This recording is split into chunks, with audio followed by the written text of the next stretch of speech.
I also don't want him walking in the middle of the pledge. So.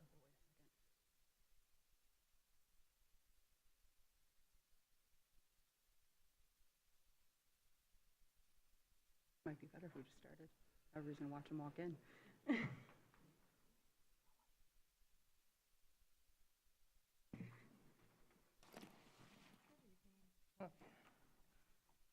Okay, we'll go ahead and get this regular City Commission meeting of, got to remember today's date, Monday, September 16th. Call it to order, and we'll all please stand for the Pledge of Allegiance.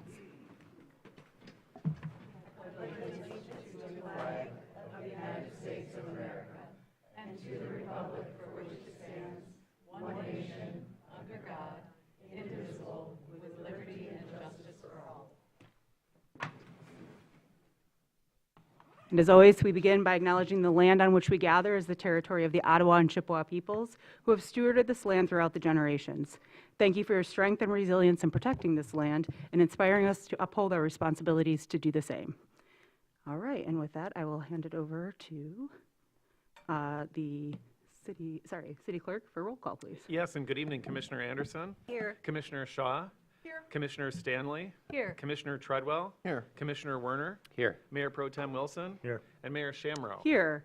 And then any announcements from the city manager today? None this evening? All right, and from the city clerk, please. Yes, I've got some meetings to announce for this week, the week of September 16th, 2024. The Planning Commission will hold a study session. That'll be on Tuesday, September 17th at 6 p.m. in the Commission chambers on the second floor of the Governmental Center. The Arts Commission will meet on Wednesday, September 18th at 3:30 p.m. in the committee room. That's on the second floor of the Governmental Center. The Downtown Development Authority Board will have its meeting on Friday, September 20th. That's at 9 a.m. in the Commission chambers on the second floor of the Governmental Center. We are recruiting for a number of different board and committee seats for individuals who are interested in volunteering to help power city government. Anyone interested on any of these opportunities, I encourage to contact the city clerk's office to find out more information as well as to apply for them. Those opportunities exist on the Brown Bridge Advisory Committee, the Board of Zoning Appeals, Coast Guard City Committee, Grand Traverse Commons Joint Planning Commission, Historic Districts Commission, Human Rights Commission, and Local Officers Compensation Commission. Just a couple of community updates.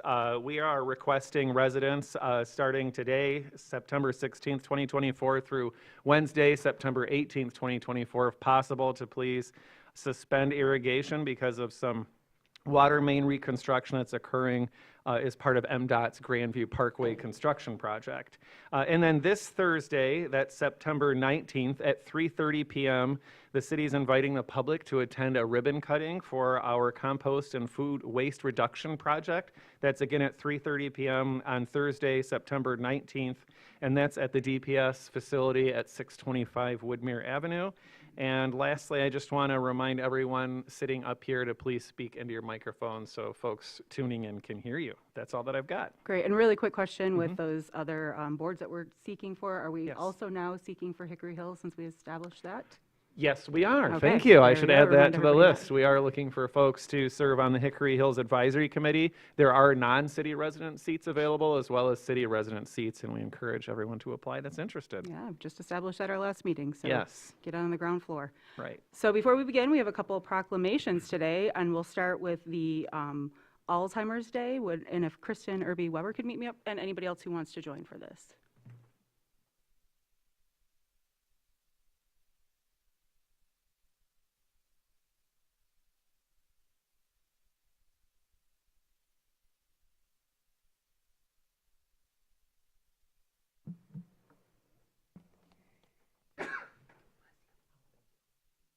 Okay, whereas Alzheimer's disease, a progressive neurodegenerative brain disorder, tragically robs individuals of their memories and leads to progressive mental and physical impairments. And whereas an estimated nearly 7 million people in the United States are living with Alzheimer's, including 200,000 and 800 in Michigan. Whereas Alzheimer's disease is the 7th leading cause of death in the United States, and 1 in 3 seniors dies with Alzheimer's or dementia. And whereas, according to the recent Alzheimer's Association Facts and Figures report, the direct cost of caring for those with Alzheimer's to American society is valued at $360 billion, more than 11 million caregivers providing 18.4 billion hours of unpaid care to those with Alzheimer's or other dementia. And in Michigan, 380,000 family members and friends cared for people with Alzheimer's and other dementia, providing more than 872 million hours of unpaid care, and the annual value of this caregiving totaling more than 17 billion.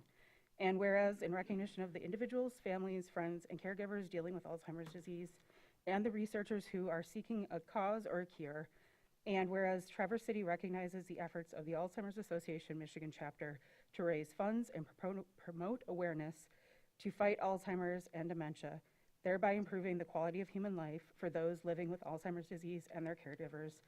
And now, therefore, it be resolved that I, Mayor Amy Shamrow, do hereby proclaim Saturday, September 28th, 2024, to be Walk to End Alzheimer's Day in Traverse City, Michigan, and urge all residents to support programs that continue to provide and enhance care to individuals living with and all those affected by Alzheimer's and other dementia.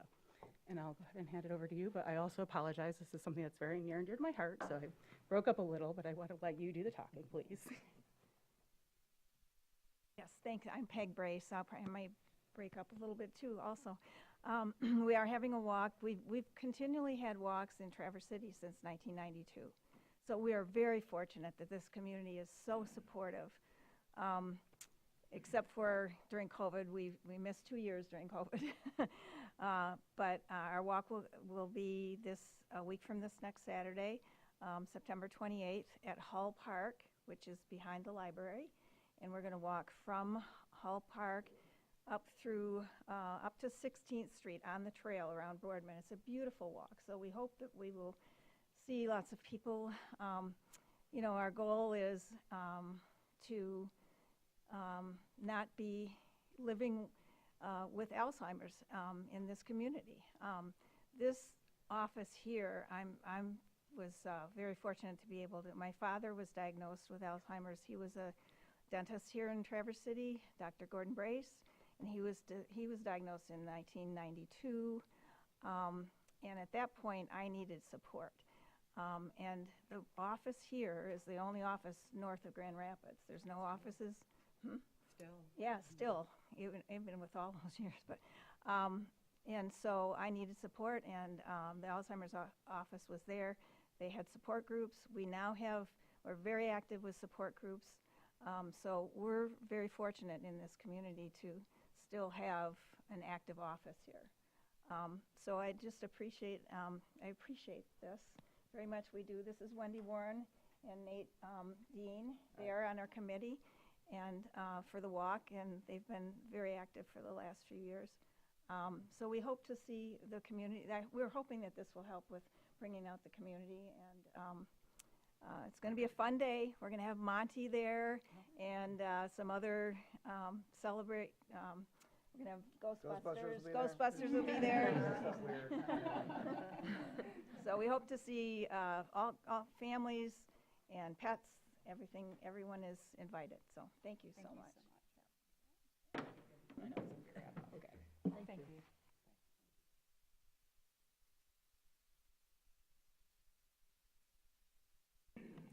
For our second proclamation, I think I saw Tim. Is Tim Keenan here? Yes, there you are, Tim. I thought I saw you earlier. For our International Day of Peace in Traverse City, a very long tradition here that we're proud to continue.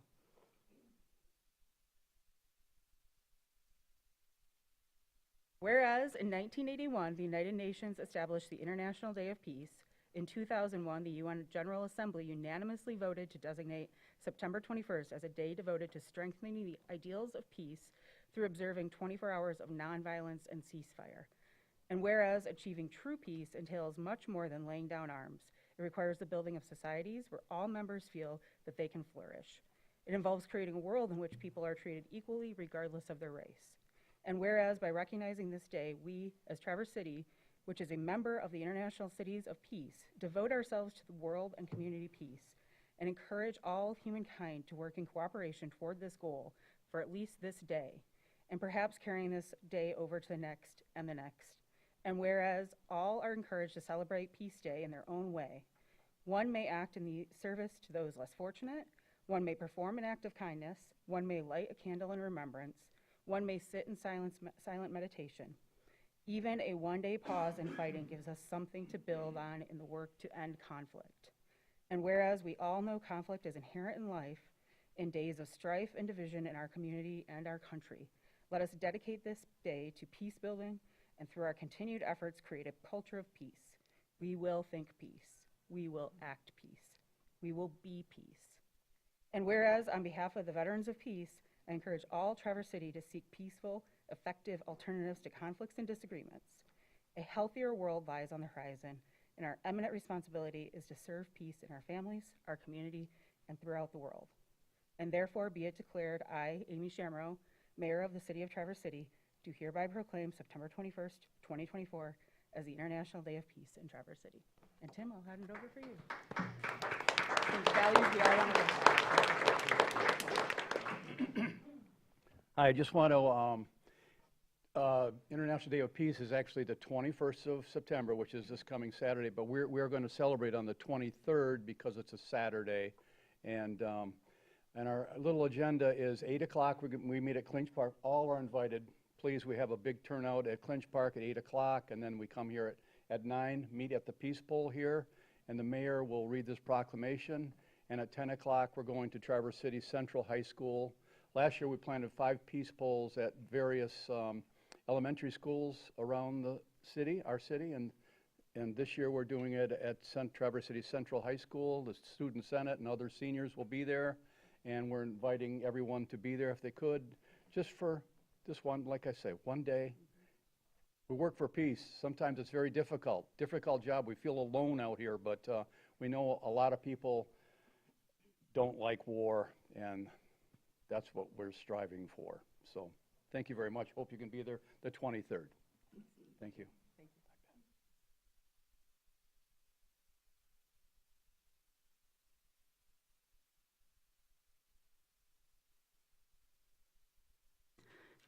Days like this are a good reminder of all we have going in our community and how much we all give. So I'm very appreciative to everybody today and all of the people who volunteer in our community. So with that, we will hand it over to Benjamin to do our consent calendar. Yes, the purpose of the consent calendar is to expedite business by grouping non-controversial items together to be dealt with by one commission motion without discussion. Any member of the commission, staff, or the public can ask that any item on the consent calendar be removed from it and placed elsewhere on the agenda for individual consideration by the commission, and such requests are automatically respected. If an item isn't removed from the consent calendar, the action noted in parentheses on the agenda is approved by a single commission action adopting the consent calendar. Item 1, consideration of approving the minutes of the September 3rd, 2024 meeting of the City Commission. Approval recommended. Item 2, consideration of introducing amendments to the Traverse City Code of Ordinances, which will make a variety of housekeeping changes to the Parking Services Code and schedule for possible enactment on October 7, 2024. Introduction and schedule for possible enactment on October 7, 2024 recommended. Item 3, consideration of waiving the competitive bidding process and authorizing a purchase order for 2 fully electric motorcycles for use by the police department. Approval recommended. And finally, item 4, consideration of authorizing a 3-year purchase order for actuarial valuation services for post-retirement health benefits. Approval recommended. Thank you. Would any commissioner want to remove an item? Tim? Item number 1, please. Okay. Any others? Item number 3. Okay, item number 3. Okay, any others? Looking to the public, if anybody in the public would like to remove 2 or 4, everything else has been pulled, please approach the podium. Seeing no one else, I'll take a motion then. Consent calendar as amended. I'll make a motion to approve the consent calendar as amended. Thank you, Commissioner Stanley. Second that. Thank you, Commissioner Shaw. Any comments on this? Any public comment on this? Seeing none, all in favor? Aye. Opposed? All right, we'll start with item number 1, the minutes. Tim, you had this pulled? Yeah, thank you. I just pulled it to help ourselves clarify for the City Commission, but also for the public, the item regarding Hickory Hills Advisory Committee. So it was item 2 on that consent calendar, I believe, but it was pulled and discussed. At least one part of that, I believe, needs to be corrected, which was that the city manager is serving in an ex officio non-voting manner because she or a designee would serve in a voting role, and just so I know we kind of, just the numbers. It wasn't 100% clear when it was approved, and to make sure that we're all in understanding and agreement, and I don't pretend to have what that answer is, so I would defer to the city manager maybe. Yeah, we, Lauren, I'm sorry, the city attorney and city clerk and I, we played back the meeting from last week, and there was a little bit of confusion with the numbers because we did think that I could be an ex officio member, but that is not the case. So that does need clarification. And then there, I believe, Commissioner Warner, you remember that there would be 5 city residents, but I think it's 6. So if our city attorney or clerk could help clarify further. Yes, I think the other piece is, and this wasn't in the initial recommendation, but in retrospect, it would have been that we stagger the initial term. So there's, of the 9 remaining seats, because you have the city manager serving, a Parks and Recreation Commissioner and a city commissioner, that leaves 9 seats left. So we were going to recommend that 3 seats be initially for a 1-year term, 3 seats initially be a 2-year term, and then 3 be a 3-year term, so that they're not all expiring, so that the whole board doesn't expire essentially at the same time. And I appreciate that. So to go back to Commissioner Warner pulling this, which was absolutely makes sense, the meeting minutes reflect the discussion that you all heard, but sounds like we might need to bring Some changes back. changes back for us to vote on. Right, Okay. so our plan is to do that at the October 7th meeting, and then at the October 21st meeting, you would enact those changes, which would basically go into effect at the end of October. We do still think that the ad hoc committee that was formed could proceed with interviewing, since I think the commission, I'm thinking that it's clear that that was really the direction. I'm not seeing anybody say, whoa, that's not at all what I had in mind. So I think the ad hoc interview committee can proceed with doing interviews, and then we'll bring back these housekeeping, if you will, changes so that it's really clear. Is that comfortable for everyone up here? Or And let my me rephrase that. apologies, If anybody too. has an objection, let me know. I just want to apologize too. I, try to help with these discussions, and with that one, I think We I did a just lot of muddied it a little dancing on bit. that one. So we'll fix it. We'll get there. We did a Thank lot you. of dancing on that one with We- it being a yeah. whole new board. So I think everybody, the intent was there, and I appreciate Tim pulling this to really clarify that. So we'll get that, those motions to us to clean up a little. But the minutes, then I guess what we're hearing is reflect what was said and was voted on, but we will need to clean those up. So does that work for you, Commissioner Warner? Absolutely, thank you. So can we? Yeah, go into I'll make a motion that the minutes of the September 3rd, 2024 regular meeting be approved. I'll second. Thank you. Any further comments from the commission on that? Any public comment on that item? Seeing none, I'll bring it back for a vote. All in favor? Aye. Opposed? Motion passes.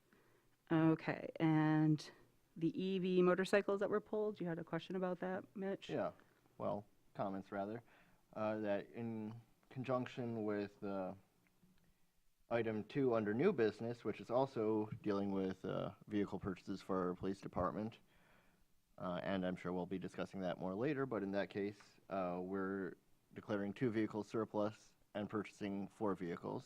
Yes, motorcycles are different, but they're still vehicles. In this case, we are purchasing 2 vehicles and not declaring the existing one surplus. So between the 2 motions, we are effectively increasing the number of vehicles by 4.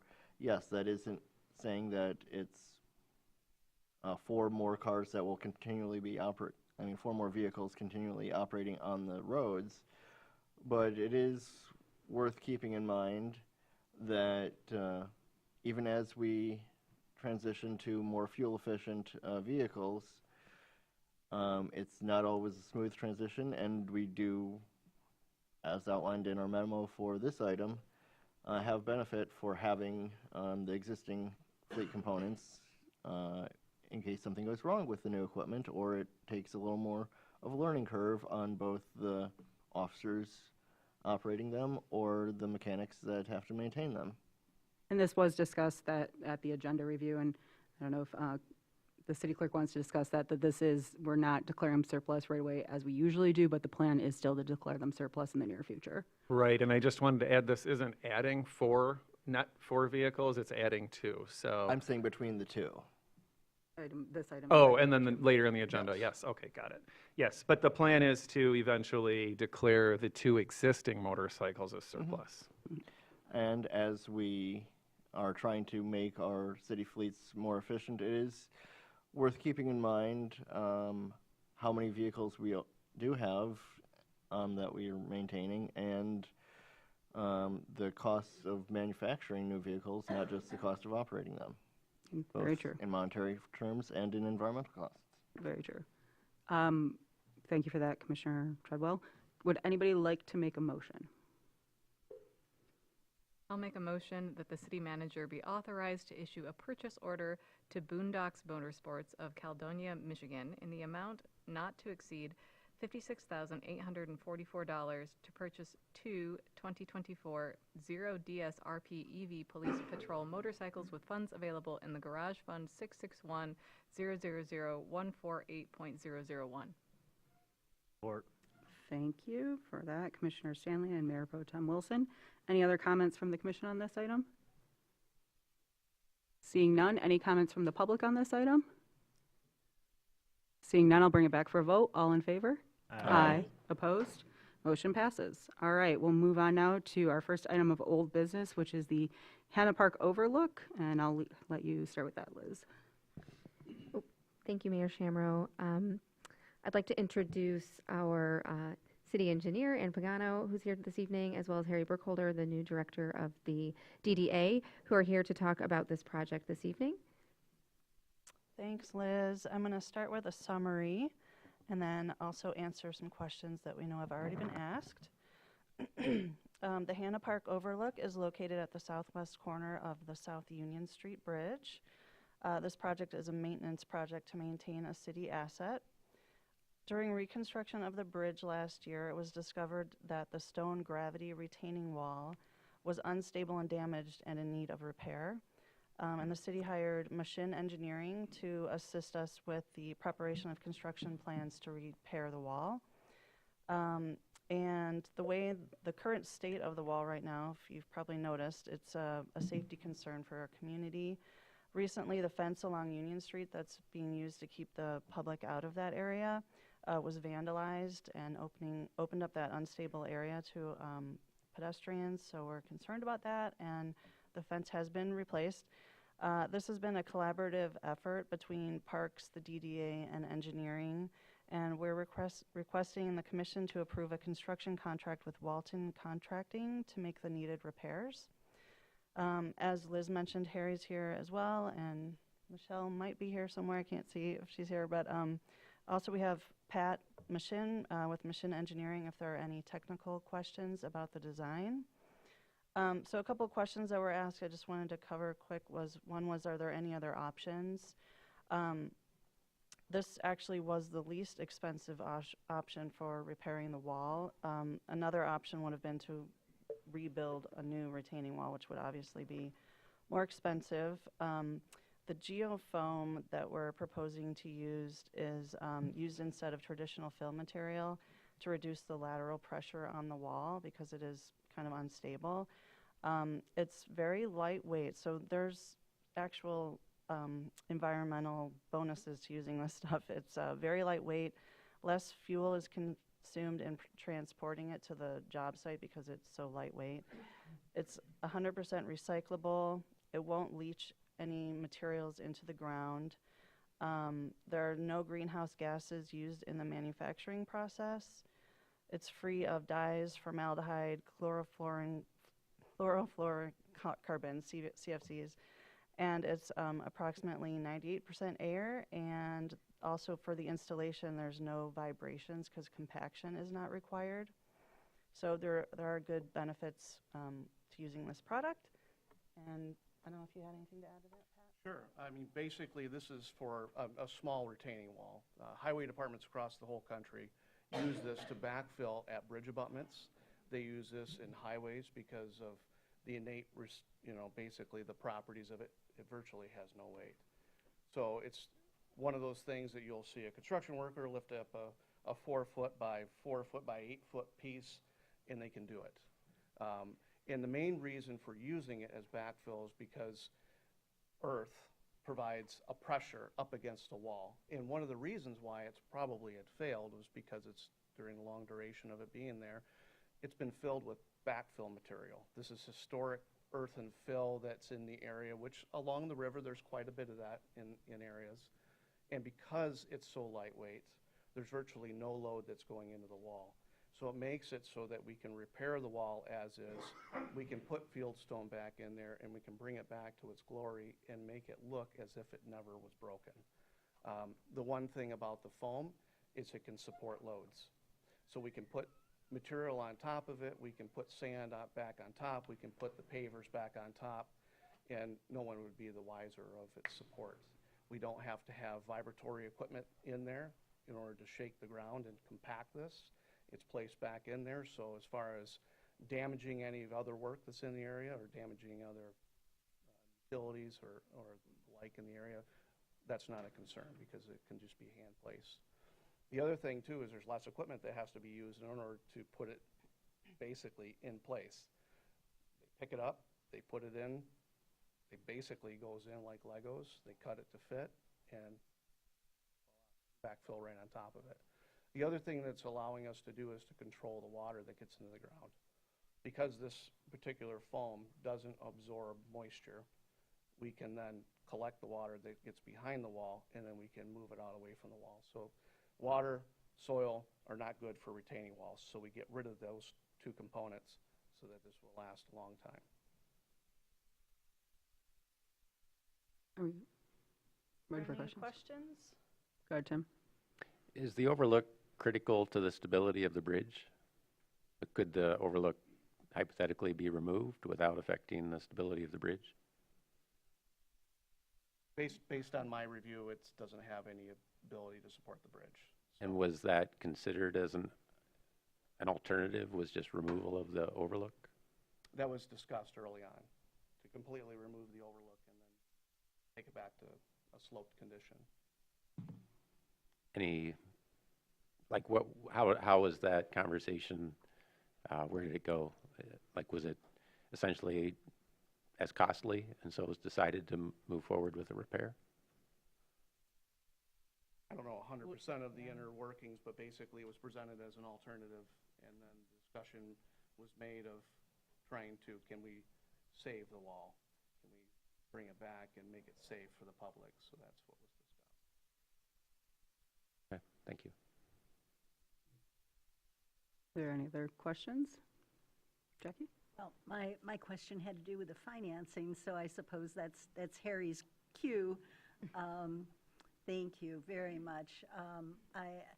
As I understand it, the project is fully within the boundaries of the Old Town District, and it appeared during budget season that there was a substantial amount of funding in the reserve from the Old Town TIF, and I was just interested to the tune of what, $900,000+, and I just wondered why all of the cost of the project wasn't being drawn from that source of funding. As Ann mentioned, that this project has been a collaborative effort between the city and the DDA for quite some time, and so it was budgeted that way. So there's actually $80,000 from Old Town TIF that went towards this project. Because of the funding gap, the DDA amended the Old Town TIF plan for an additional $25,000 to meet that gap. But essentially the answer is this has been a collaborative project since the day we started talking about it, and those costs were inferred that they were to be shared. Is there any reason now that the funding couldn't be changed that I'm not aware of? There's no reason. We would require an amendment or a budget amendment of the Old Town TIF and the concurrence of the DDA board, and then also the concurrence of the city commission. Thank you. Tim, I see your hand about to go up. Can somebody speak to kind of the longer term vision for not just the overlook, but what surrounds it? You know, I see that the top steps that are currently closed that go down from the overlook, those top 6 stairs will be removed. But by not saying that the other stairs will be removed, it seems that they will stay, but the railing goes. So I'm thinking this is phase 1 of a larger project. Can somebody speak to the subsequent Sure. Thoughts? Thanks, Commissioner Warner. Hi, I'm Michelle Hunt, Parks and Recreation Superintendent for the city. So this will be the third year that we will partner with the Compass School downtown. They've kind of adopted Hannah Park as their neighborhood park to do a volunteer project once a year. It's an enormous support. I'm sure everyone has seen those blue tubes all along the slope in Hannah Park where we've been planting native species thanks to the school.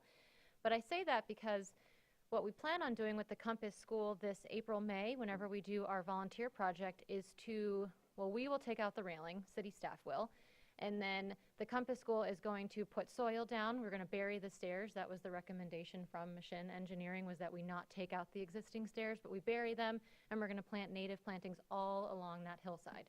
So the stairs are going to remain. They're just going to be buried, and the school is going to help us put lots of native plants in there. And then the overlook, if it remains, then that will be a viewing place over the river as well as over the park, and you don't have to actually make your way all the way down into the park to enjoy those views, because you might be headed downtown and you want a place to stop really quick, and this provides an opportunity to do that. We don't have a lot of those opportunities in the parks, and not really in Hannah Park. We have the service road and then the trail, and as we've mentioned before, as part of this project, it's tangential, but it's separate. The Conservation District is going to help us build an additional staircase. So we're losing the stairs here, but we're moving them over. So if you're at Union Street and you're going west, right on that service road, we're building a staircase that goes down that we have noticed that people have been tracking because they want access down to the river to go fishing or to hang out. So the stairs are just being moved, and then this is going to be a nice place where people can view native plantings. Tim? So with the students planting new plants, native species, either the students or city staff or outside help, any discussions about removing some of the non-native species that are between these old stairs and the Perry Hannah statue? Yes, that is the kids' favorite task. Great. So they will be doing that. Grapevines. Yeah, super fun. Great. Any other questions right now? Or does anyone want to make a motion?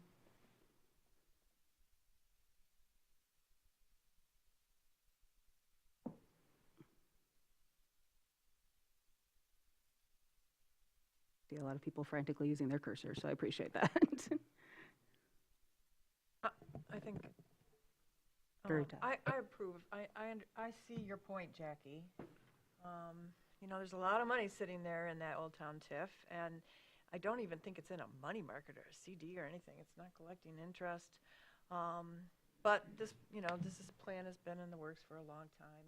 Something needs to be done there because it's unsafe, and it is a nice little spot right now to look down the river at the crane.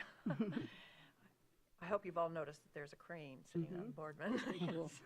Okay, so that I move that the City Commission authorize a budget amendment for fiscal year 2024-2025 to increase the Old Town TIF budget's contribution to the Hannah Park Overlook project to a total of $105,000, and further that the mayor and city clerk execute a contract with Walton Contracting in the amount of $167,864, with the city engineer to be authorized to manage a 10% project contingency for a total of $184,650 for the Hannah Park Overlook project, with funds to come from the sources as outlined in the September 16th, 2024 communication from the city engineer, with such contract subject to approval as to its substance by the city manager and in its form by the city attorney. Thank you, I'll Commissioner. second that with the correction that in the second paragraph at the end of the first line, change amount to amount.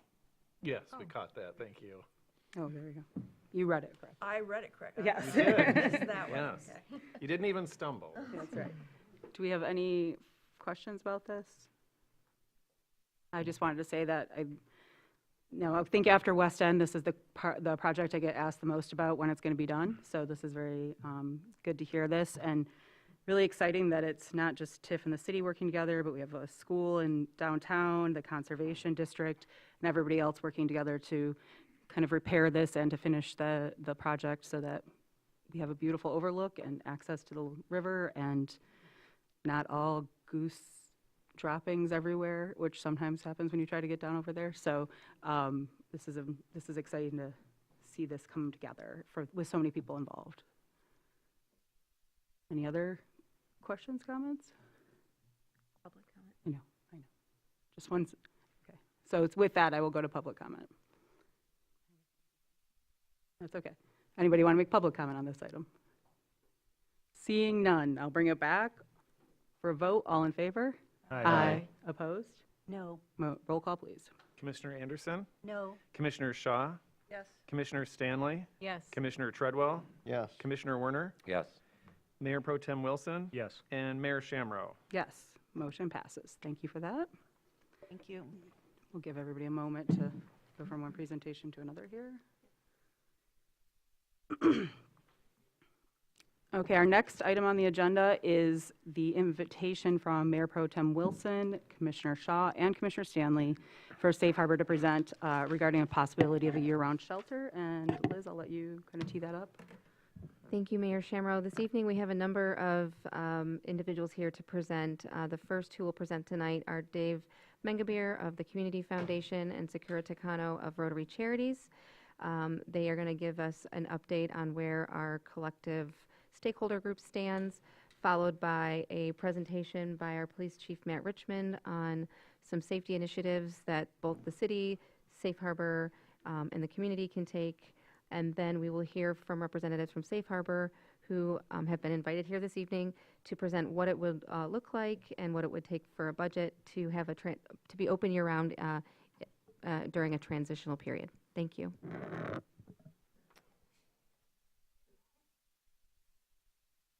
So my name's Dave Mengabeer. I'm the president and CEO of the Grand Traverse Regional Community Foundation. Hi, Sakura Takano here with Rotary Charities. So I want to start by just acknowledging that the issue of homelessness is a very complex and potentially costly and always controversial issue. I don't care what community you're in.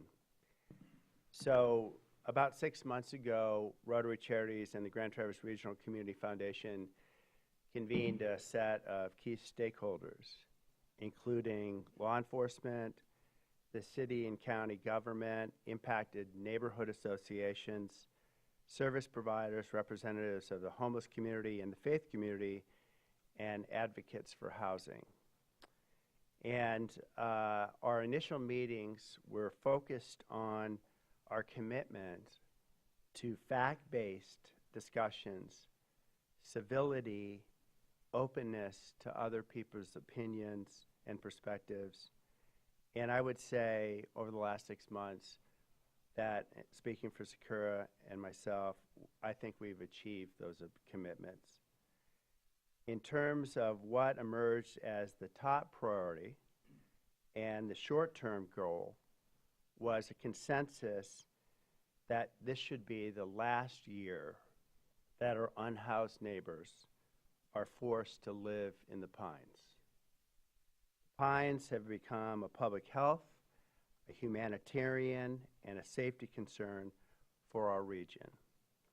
The bottom line is that a safe, year-round emergency shelter with close connection to supportive services is the near-term requirement and needs to be addressed now, or our community will experience another summer with the Pines. Parallel to this recommendation, the Community Cares Coalition has proposed to replicate a successful model from California that would provide day and night shelter for up to 180 beds with coordinated services for substance use, employment, transportation, and other actions to support our unhoused community. But this will take time. You'll hear from Safe Harbor tonight and representatives from the CCC that there's a commitment to work toward a more comprehensive solution. But in the interim, for the CCC proposal, issues like zoning and permitting, transportation, coordination with service providers, and funding issues need to be resolved. Our homeless collective recognizes that safety, both for families and workers in our region, in Traverse City, needs to be of paramount importance. We will be hearing from Chief Richmond and Safe Harbor about steps to achieve and strengthen public health and safety measures. Thank you, Dave.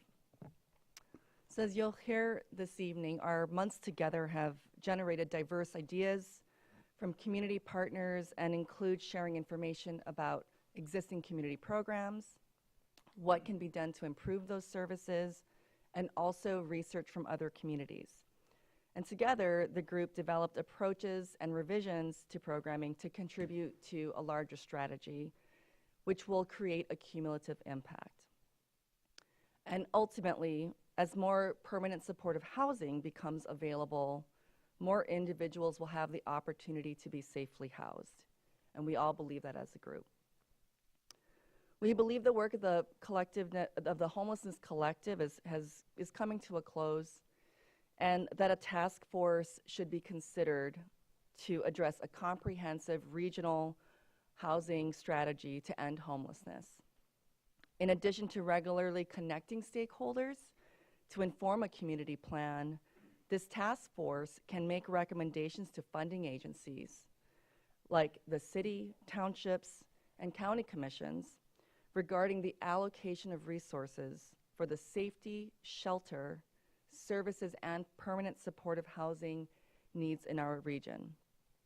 It can also be a resource for transparency and accountability for ongoing efforts to address concerns of various stakeholders.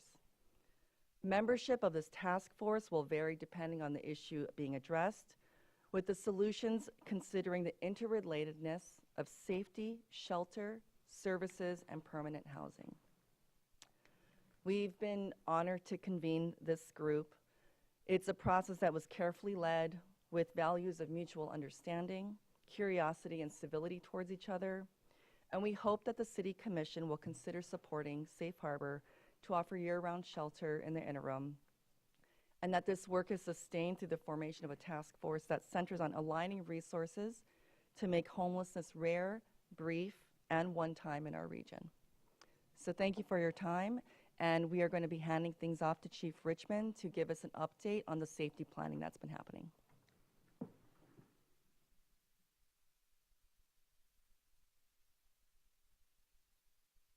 Thank you, Dave and Sakura. My name is Matt Richmond, Chief of Police for the Traverse City Police Department. And good evening, City Manager, City Commission. As part of Safe Harbor's proposal tonight, I have been asked to provide a safety plan for the surrounding area of Safe Harbor. The plan that I am presenting tonight includes proactive measures to address safety concerns brought by many in our community when Safe Harbor is operational. As most are aware, TCPD calls for service increased during this time. For this plan to be successful, it must be a collaborative effort between the Traverse City Police Department, City of Traverse City, Safe Harbor, service providers, and residents. The suggestions proposed tonight must be evaluated by each to see what will be accepted and implemented. I can only ensure that the Traverse City Police Department does what our department is tasked.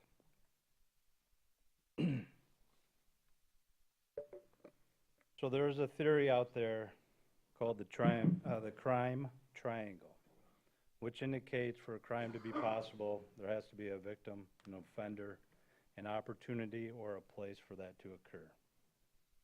This safety plan takes that into effect. If we can disrupt one of those sides, then we can help prevent crime or unwanted activity within these areas. So the safety plan that I have proposed and have shared with the collective and the QRT is as follows. For the Traverse City Police Department, to increase the presence and contacts during transitional periods of safe harbor by the North Boardman and PSWs, police social workers, to enforce city ordinances and state laws around safe harbor, specifically no camping, alcohol, and trespassing on the railroad property and other properties were deemed necessary, extra patrols in the neighborhood around transitional times, work with Ruth Parks to enforce no loitering and trespassing upon their property, work with True North to curb loitering on their property, and have discussions about limiting AM alcohol sales. Install cameras around the North Boardman area with effective signage. Implement the Traverse City Police Department Voluntary Camera Program, which is a program utilized in other cities, to locate private cameras on businesses or residents, allowing for them to give us permissions when asked to view their cameras. It is not a program where we come in and have rights to your camera video. It's a voluntary program. We just notify the location. We have where the locations of those cameras are. We make contact if there's a crime within that area, and we ask if we can view your cameras. And if you give us permission, we can utilize those for investigative needs for crimes that have occurred. Additionally, provide community information and resources on steps that you all can take to prevent criminal activity and crime within your area or your homes. Coordinate canine sweeps of safe harbor and other deterrent strategies that I will not get into due to operational needs. Next, for the City of Traverse City, enact new city ordinances regarding open intox and prowling. Prowling is similar to trespassing, however, it does not require that we give warning to the individual prior to enforcing the statute. So if you are on private property without proper authority, we can enforce that city ordinance. Trespassing by statute requires that we give that individual notice to leave the property, and if they do not, then we can enforce that. With the trespassing statute, if we give notice one time, we do have a trespassing log that is shared by all law enforcement within the county. So if you have been given a prior warning of trespassing on any property, that can be accessed and we can enforce that trespassing later. The open intox ordinances are just to bolster state laws through open intox. Have discussions again with the city and licensing on curbing AM alcohol sales in the area. Continue to advocate for community court so that if individuals of our vulnerable population are cited or arrested, can be placed within this court, and to help assist them in getting rid of fines and costs in lieu of finding a way out of homelessness or to get help with their mental illness or substance use disorder. And then reallocation of funds for additional cameras. Next, for safe harbor and service providers.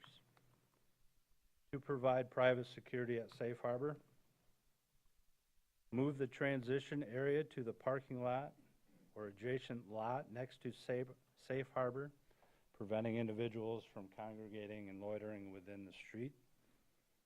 Provide trash receptacles, porta potties, and allow possibly them to drink, as in how it's done at the wet house at Dan's house in the county. Next is to fence the adjacent lot. Stagger exit times in the AM. Provide transportation from Safe Harbor to Central United Methodist Church and Jubilee through partnerships with possibly Beta or utilizing Central United Methodist Church van. Next is to bring services to Safe Harbor to prevent the migration through Boardman neighborhood. Those services such as meals, mental health, substance use disorder, medical, similar to what happens in the Pines now. That is the safety plan that we have discussed. Again, this has to be accepted by all partners. I cannot enforce this safety plan upon anybody.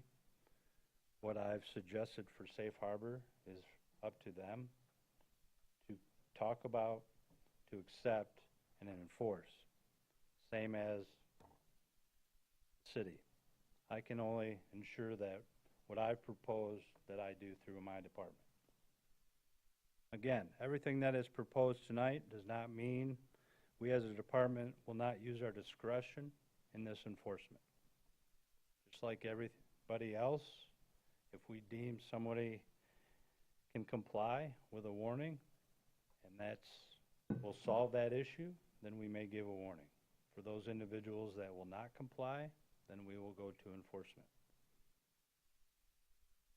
No one thing will prevent this unwanted or criminal activity, but as a whole, taking these several preventative measures should reduce some of the concerns that individuals have with this proposal. Thank you. I just have one small question. Under the items, under the police, the things that the police department is going to do, the first one was to increase contact hours. No, just to increase presence and contacts during transitional times of Safe Harbor with our North Boardman officer and our police social workers.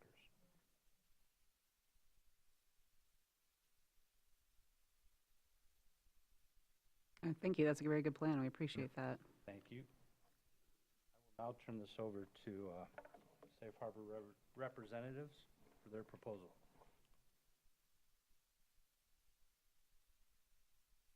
Thank you, Chief.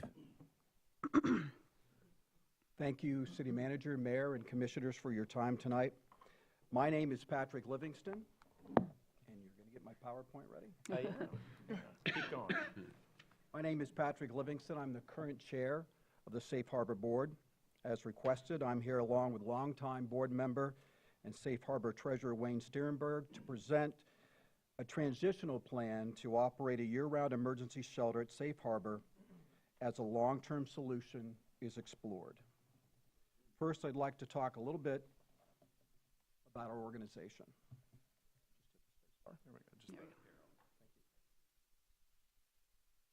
So Safe Harbor is dedicated to the preservation of the physical health and spiritual welfare of the adults experiencing homelessness. I just lost it. Click Trying on to chat with. the window behind it.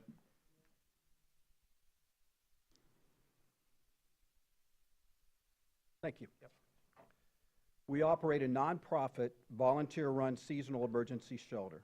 As part of a continuum of care, we also focus on community partnerships in order to better collaborate on long-term solutions to ending homelessness in our region. Our current operations right now operate from October 15th to April 30th. That is what the city has allowed us to do.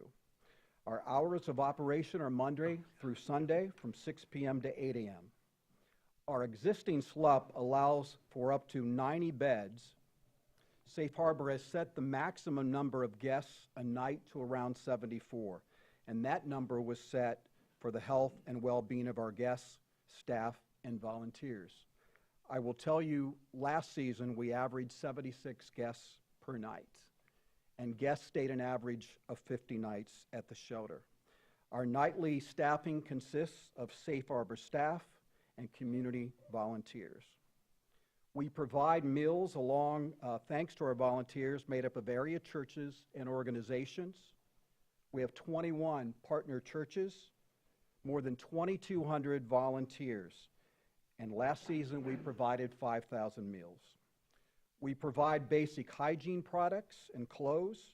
Our staff works with community partners to get guests connected to critical services with the goal of permanent housing. Safe Harbor this year added a resource manager position to better help our guests, to interact with them, connect them, learn what they need, and get them the critical community services, then track the process through the system.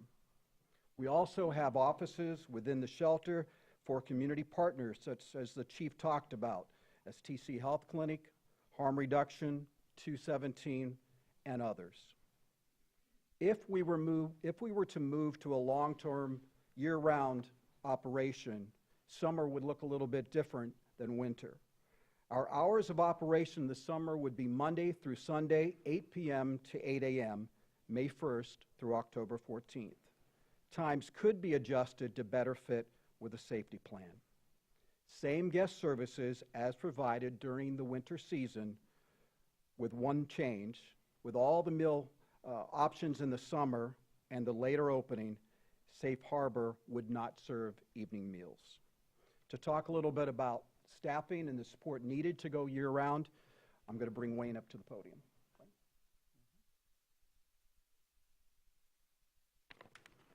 As most of you know, we've been a seasonal operation to this point, so many of our our work is being done by volunteers. So as part of this initiative, if we were to go to a year-round scenario, we would need to strengthen our administrative infrastructure a little bit, and that might include an operations director. Currently, our operations are being supervised and handled by a volunteer and a operations committee, which is made up primarily of volunteers. We would have, as we do during the wintertime, at least 2 staff members there at all times, which would include both the evening and the overnight. And during the evening, we would have some volunteers there to help with check-in and to help with laundry and shower operations. Some of the areas that we don't currently have staff would be, we don't have much human resource support. We don't have any administrative support in terms of accounting, tax support, fundraising. That's all being done through volunteer efforts currently. So those are things where we would need to make some changes. What's needed to move forward to a year-round shelter? As we're talking here tonight, everyone realizes that there would have to be a change to the SLUP to allow for that to occur. As Chief mentioned earlier, there's a safety plan that's been proposed, and that we would certainly do what we can within our funding restraints and so forth to work alongside that, to do what we can to help in our role in that safety plan. As I mentioned earlier, incremental funding would be needed in the area of operations director, paying staff year-round, operational expenses such as building maintenance, utilities, and supplies throughout the year. We've done some work on formulating what we think those costs would be, and our current estimate is that an annual budget would be approximately $980,000. To put that into a little bit of context, our current operating budget for the seasonal shelter is $515,000 for the current fiscal year. We would also propose that there would probably have to be some capital expenditures to address some of the safety concerns and some of the other things that may need to occur to make this happen. And so we would budget $180,000 for that.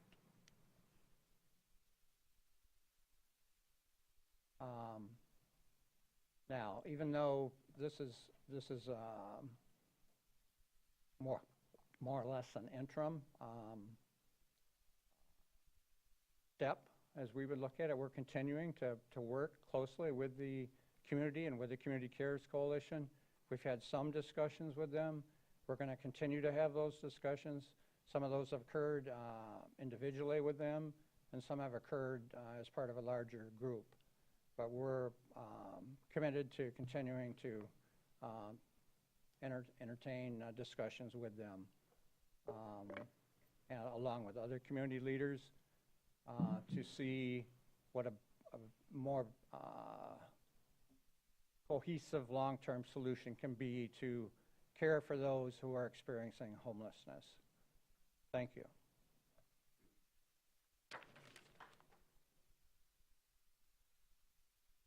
I guess in the structure here, are we looking for questions from? Yeah, so at this or- point, I think everyone who's needed to speak has spoken. From my perspective, I just wanted to thank Dave and Sakura for convening this group of stakeholders. We met about monthly, and we had a fantastic facilitator who's here tonight, Rick Ellingham. And as Dave started this conversation, it's been complex and challenging, and you were able to bring us all together to have those conversations in a safe place where we could be curious and keep open minds from different perspectives. And Safe Harbor asked to be asked here.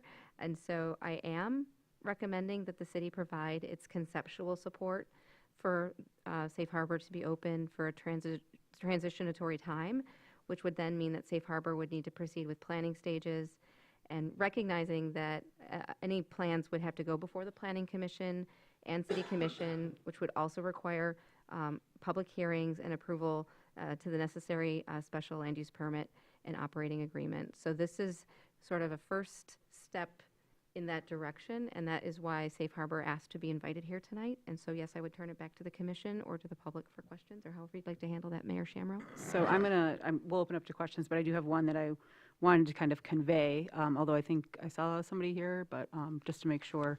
I was actually engaged in a roundtable discussion last week that was hosted by, very informal, with Representative Kafia, with some of discussions about our unhoused population, and County Commissioner Andrews was there as well. And one of the questions that was asked was, could we look at maybe a little bit of an earlier opening time and a slightly later closing time? It sounds like in these plans there might be some ideas to address with direct transportation, but it sounded like you were hinting to that. But so just to ask the question, because we also got an email regarding that, is that something that could be open as part of the discussions as we go forward with this? And I know there's two reps, so I'll let whoever answers. Transitional times for Yeah. opening and closing, yes, Yeah. I think we would be willing to look at those things. We are just part of a larger board, so anything has to go back to our board for consideration, but we are willing to look at all possibilities. No, we appreciate that. And now I'll open up to any other commissioners. Go ahead, Heather. Yeah, Ms. Takano strongly recommended a task force, a regional task force. Can that be added to this recommendation that we've got here? That not only are we conceptually supporting Safe Harbor pursuing its plan, blah, blah, blah, blah, but that we would also support the establishment of a regional task force. Amend away. Yeah. Yes.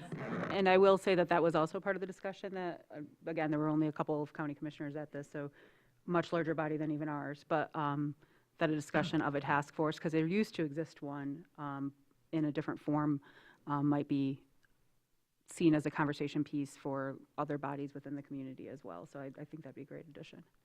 Mitch? Yes, and going off of that, maybe not necessarily only structured in a specific task force, but for both the representatives from Safe Harbor, I'd be interested in, beyond your 20-plus member faith communities, maybe some of them, or partnering with, or seeing opportunities to partner with other churches or other organizations, recognizing that Traverse City is the hub for the whole region, but there are plenty of people in our unhoused population that might have work, services that they regularly use that are not close to our downtown, and having some satellite facility, be it a temporary shelter somewhere outside of town, could help serve those people as well. So just to be Yeah. clear, I appreciate that comment, but because we're talking about tonight, the proposed motion would be for the conceptual, project moving forward. Yes. That is not a condition of that, though. No, I'm not Okay. saying Yeah, that. no, that's okay. I appreciate I the just am conversation. saying I want to that make sure that people I taking don't notes. want the conversation and our view forward to just be myopic at this one location in this one structure, but we are part of a regional thing. Mhm. Much as Chief Richmond made a list of many things that city police can do. Other things, like changing city ordinances, would require this body to approve that language. But other things, like looking at AM liquor sales, I am not sure how we would actually proceed with making changes to that. Well, we as a city do have final say on any liquor licenses, as our changes a couple years ago, so that could also be under our purview as well, so. Yeah. My point is that things require a lot of players at the table, and we may or may not be able to, as city staff or even as a city commission, be able to make things happen in a specific way. So I would also encourage the chief you've laid out a very, I think, informed and well-reasoned strategy for law enforcement to try to encourage similar operations from the county sheriff's department. Absolutely, thank you. Any other questions or comments? Go ahead, Tim. To piggyback on your comments in reference to County Commissioner Andrews, if the SLUP is being, we'll say, reopened, maybe it's the opportunity in that extra hour, say 8 a.m. to 9 a.m., something like that, to revisit the ability for supportive services to be in there for that first hour. I mean, maybe it's by appointment with the guests, whatever it is, but are there ways to improve that connection between the guests and the supportive services with that? Not that there's something magical about an extra hour, but having something happen before 8 a.m., that my understanding is not really practical. So that was one thing. The other is in the recommendation, we're referencing a transitional period of time. Can somebody speak to what are we talking about there? Does that mean, what are we talking about? Yeah. I think I could tee that up. I think initially this was going to be presented as a 2-year pilot, but the notion of a pilot is that it's like a test. It's an experiment for something that's meant to be permanent. And this is really meant to be a transition as the Community Cares Coalition and Safe Harbor and other partners continue to speak towards the longer-term goal of having like a campus-style type of a wraparound day-night shelter. So the short answer is I don't think anyone has actually stated a number or stated a time because we wanted to remain flexible. It could be shorter, it could be longer, depending on how quickly we move things along. And so I think when Sakura and Dave said transitioning to a task force, we then need to keep the momentum going on these conversations on the potential plan for the proposal that the Community Cares Coalition is putting together. And I think they're actually having an open house to visit the property that they're proposing in early October. So I don't know that I would feel comfortable stating a specific amount of time. And it could be shorter or longer just depending on how quickly things move along. And there will be purchasing of property, people coming together who have pledged funds, building permits, regulatory considerations, and I think they're at the beginning of that, and we certainly should be at the table for those conversations. But the property itself is located outside of the city limits, so I mean, beyond just recommending and then move forward, I don't really know how we could put a specific timetable to this at this time. No, thank you. I didn't know what it was even referencing. So I'd be in favor of just eliminating that. Not that I don't know whether it's considered a clause, but from the recommendation, if we're actually making a motion, because I feel like then we're saying that our intent is that Safe Harbor will close in some number of years and the new facility will be elsewhere. I'm not prepared to say that's my intent tonight. Like maybe we get to that point, but I would hesitate to include that in there at this early Well, that date. was specifically that was what came out of our stakeholder meeting, our last stakeholder meeting with the Community Cares Coalition, and so that was very important language for them, which is why we included that. Like that this is that at some point, the idea is that at some point another option will come together, and that when that option does come together, that this would be. But it presumes that option is a better option. I want to be very careful. I don't want to speak on behalf of the entire group. I'm just speaking to what happened in the meeting. I'm curious what others up here might have to say.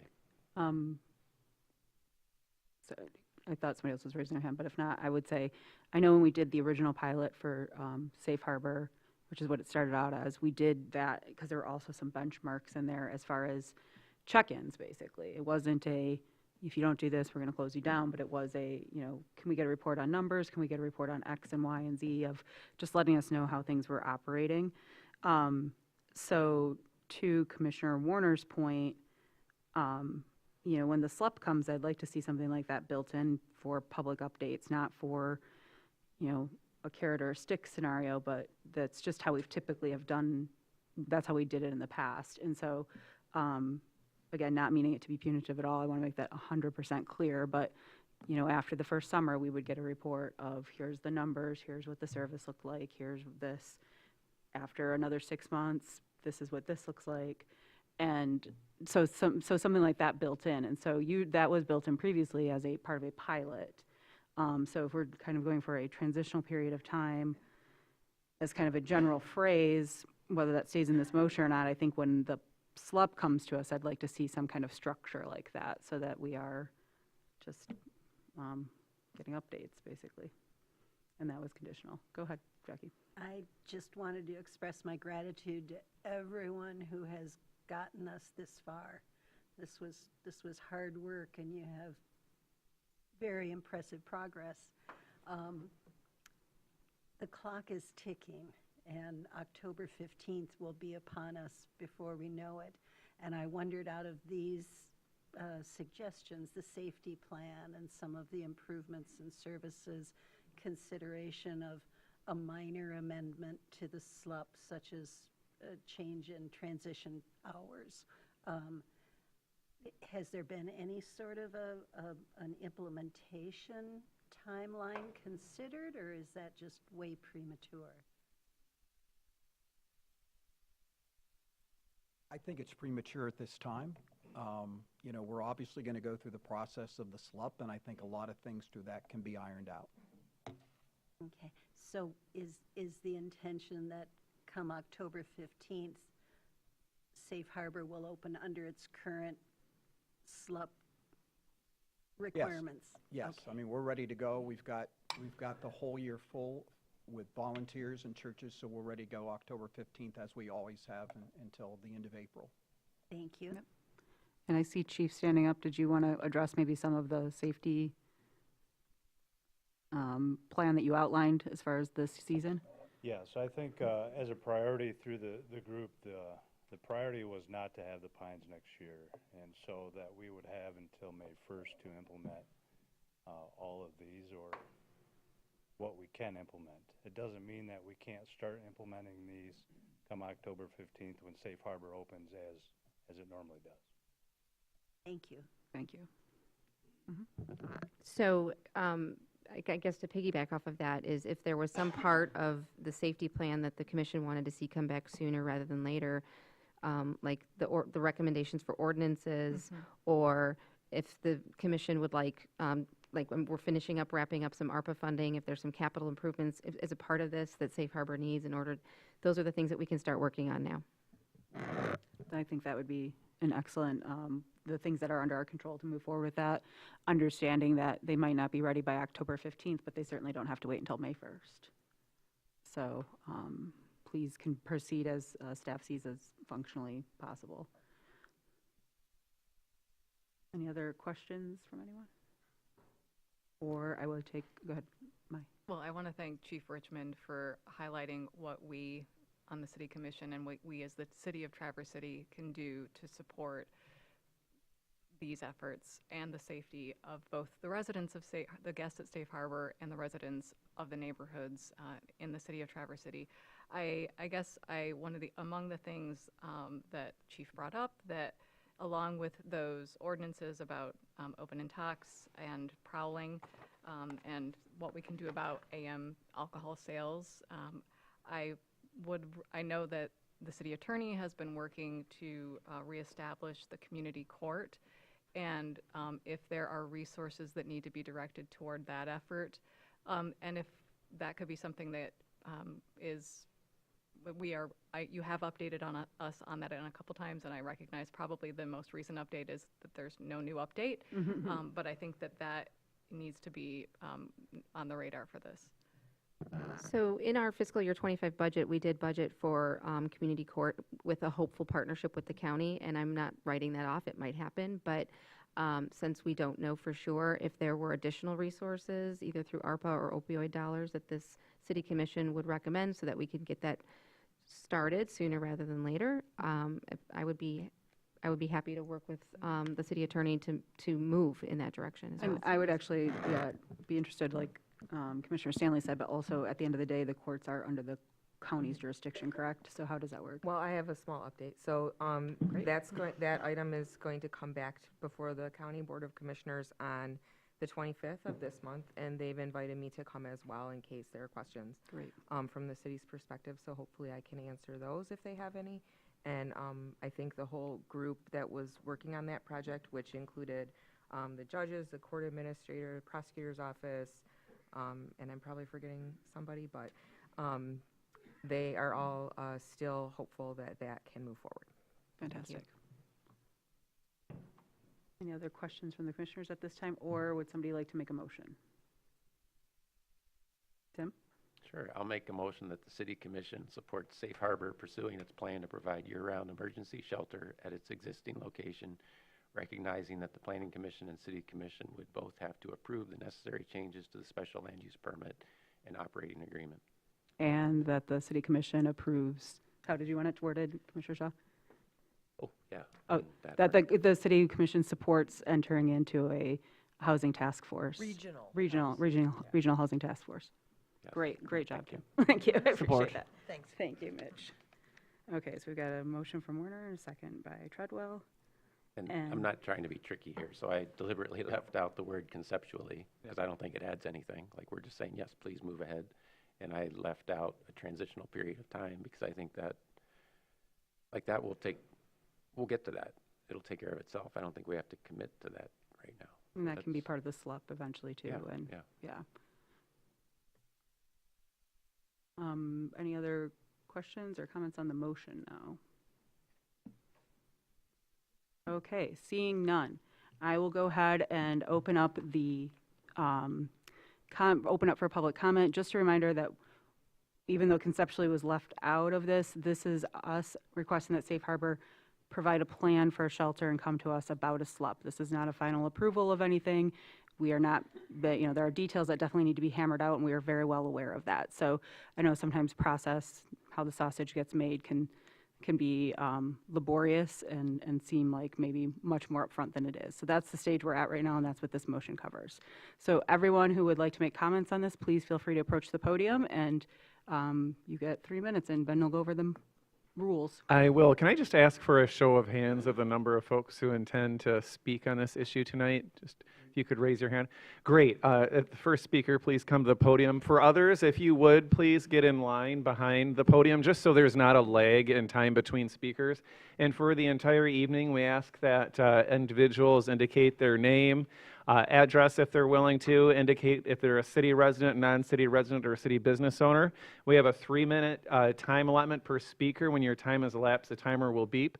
We want to make sure that this is an atmosphere where everyone feels comfortable expressing their thoughts and opinions on the matter, and therefore we ask that there be no reaction whatsoever from members of the audience to comments that are raised. So again, no reactions from the audience, please, and again, we ask that all language be respectful to everyone. Thank you. Please begin. My name is Randy Parcher. My address is 5111 Rosewood. I'm in Garfield Township. I'm up here to speak, having actually been one of the first people that stayed in Safe Harbor when it opened up in Church of the Nazarene, one of the first 10. I think I'm well qualified to speak and to speak for those that are experiencing disabilities. We have many in the Pines that are in wheelchairs and are walking with walkers. And my question is, actually to Safe Harbor, they're not going to serve meals in the summer. The closest meal to where the Safe Harbor is right now is on Sunday night at the church behind 7-Eleven, Trinity Lutheran Church. They serve their meal. So has anyone tried going from there to Safe Harbor in a wheelchair or with a walker to see how long it will take them to get from there to Safe Harbor. And the other meals that are served at night are Garfield and Front, that's Faith.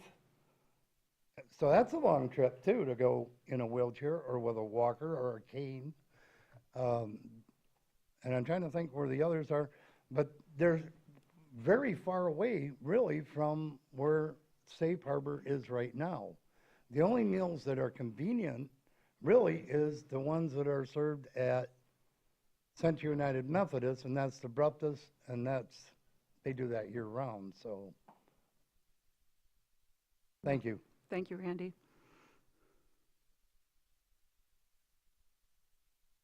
Thank you. Thank you for having this meeting. My name is TJ Andrews. I live at 619 Webster Street. I live about 3 blocks from Safe Harbor. I am also the county commissioner for the district where Safe Harbor sits. I appreciate that Mayor Shamro and others mentioned my email earlier about a request for some modification to the transitional times. As Chief Richmond pointed out, transitional times warrant concern because they raise twofold. One is they raise the potential for additional conflict. I want to elaborate on my request. In particular, as I mentioned in my email, the bus to Eastern Elementary comes through our neighborhood at about 8:30 in the morning, which happens to coincide perfectly with the time when residents are filing out of Safe Harbor and making their way to United Methodist for breakfast. And by delaying the time that Safe Harbor closes, not only is there a potential for additional necessary services, use of facilities, toilets and sinks and others, but also there's a potential to minimize the conflict in the neighborhood that's well documented. Similarly, in the afternoon, we see a similar confluence around Safe Harbor as people await that time before it opens, having it open earlier. And I appreciate that it's not straightforward. Providing additional staff and services and transportation are all pieces that need to be worked out. But my request is that the city get out of the way of Safe Harbor by amending that SLUP so they can figure out those solutions without a limitation in the SLUP. So that's the impetus for that request. I anticipate there are other short-term needs and modifications that could happen to the SLUP, minor modifications that can assist and facilitate that reduction in interaction, in conflict. And also, it seems like we've been bogged down in the bigger conversation about being opening all year. That's prevented us from having a conversation about what smaller things can we do with the more immediate benefits and with a quicker process.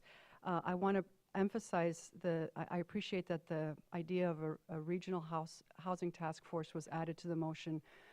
When our neighbors in Kingsley and Rapid City and Kalkaska become homeless, they come to Traverse City.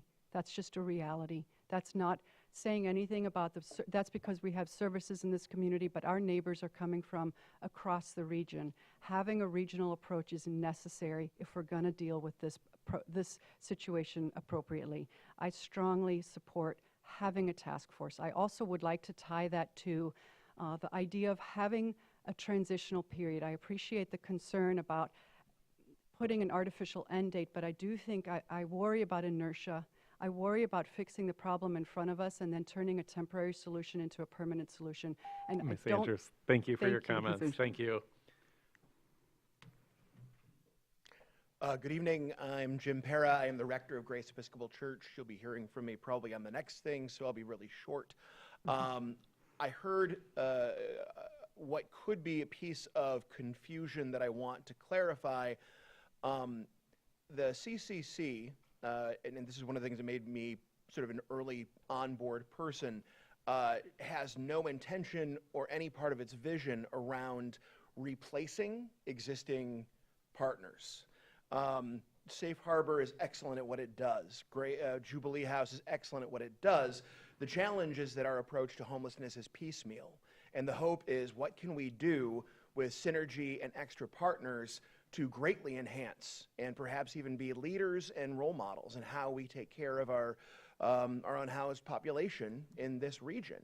And so I just want to make absolutely clear that the invitation is for existing programs to be enhanced through synergy and not replaced. That's all. Thanks. No reactions. Again, please. we just ask that there not be any responses to comments, given that is an effort to create an atmosphere where everyone feels comfortable expressing their thoughts. Thank you. Hello. My name is Betsy Corbett, and I live at 428 Washington Street. I want to start by thanking everyone who's worked on our community's response and services over the years for the unhoused. Safe Harbor, the Coalition to End Homelessness, Goodwill, Women's Resource Center, and many other organizations. There's been a lot of really great work done, and this is definitely a community that cares. With that said, the complexity of homelessness has outgrown our current model. I see the Community Cares Coalition's proposal as a way to address many of the pain points of our current model. We know encampments are unsafe for those that live in them and for those around them. We know Jubilee House is beyond their capacity and operating out of a 100-year-old house. Safe Harbor operates at a max capacity during most nights of their 7-month season. There are solutions and ways in which we can apply best practices to help those experiencing homelessness while also providing a community that is safe and inclusive to all, instead of continuing on a path in which we know from lived experience hasn't been working. Imagine if wraparound services were able to come to one cooperative location, allowing the unhoused to have privacy and support in a dignified way. The Community Cares Coalition's proposal offers a promising alternative by addressing the limitations of the current system. I fully support the Community Cares Coalition proposal and urge you to do everything in your power to make it a reality. Thanks. Thank you.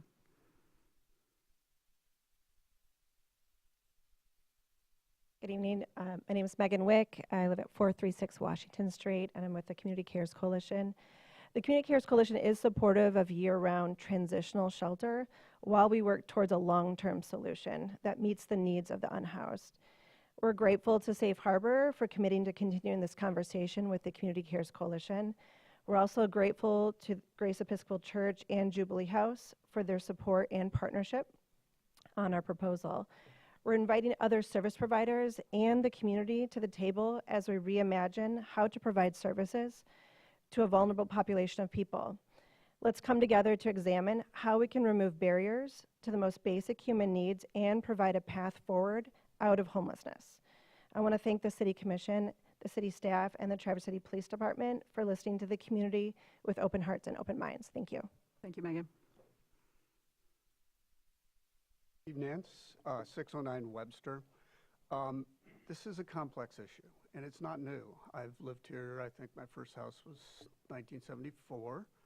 I've had businesses on Hall Street. I've been on 12th Street, 10th Street. I seem to move around, moving closer to the jail each time we move. But I'm also a member of NOBO, and that's the North Boardman Lake District. We worked really hard on developing the 8th Street corridor from a pass-through.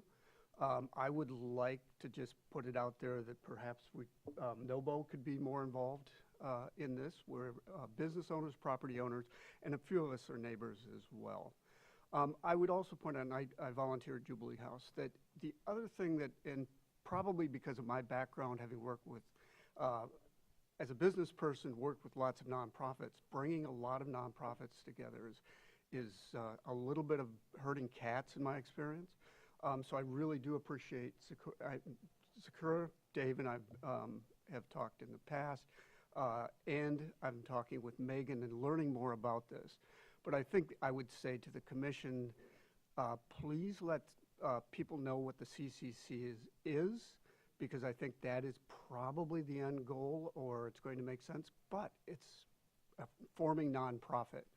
And we need the county, the townships, and the city. We already heard from Safe Harbor, a pretty big number. So I'm putting on my business hat going, how do we cash flow to be able to support doing the right things and truly serving this community? Thank you. Thank you. Hello, I'm Chuck Meek at 212 Boardman.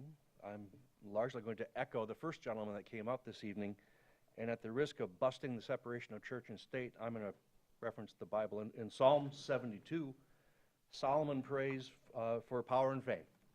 He asks for power, and it sounds very self-serving. However, he goes on to say, so that I can speak for the homeless, the voiceless, the widows, and the orphans.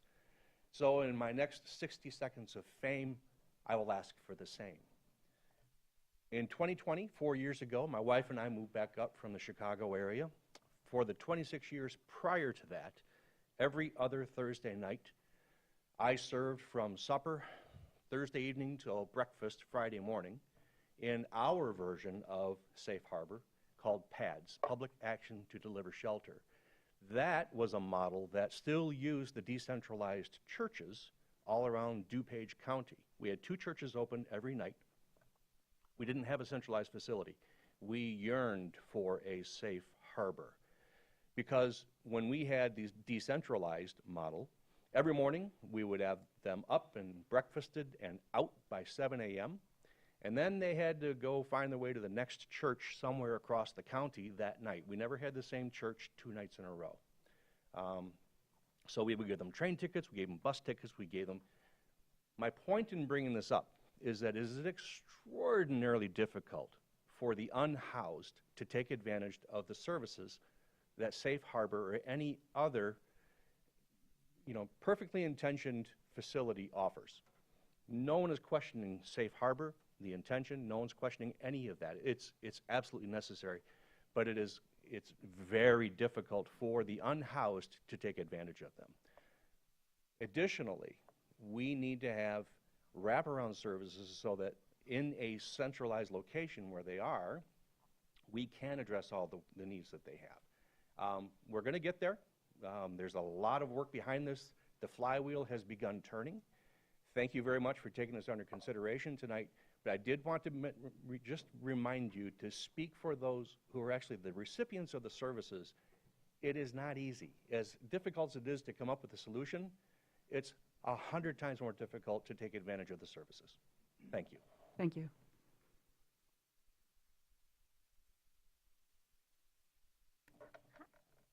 Hi, I'm Jessica Hamilton, 221 Boardman.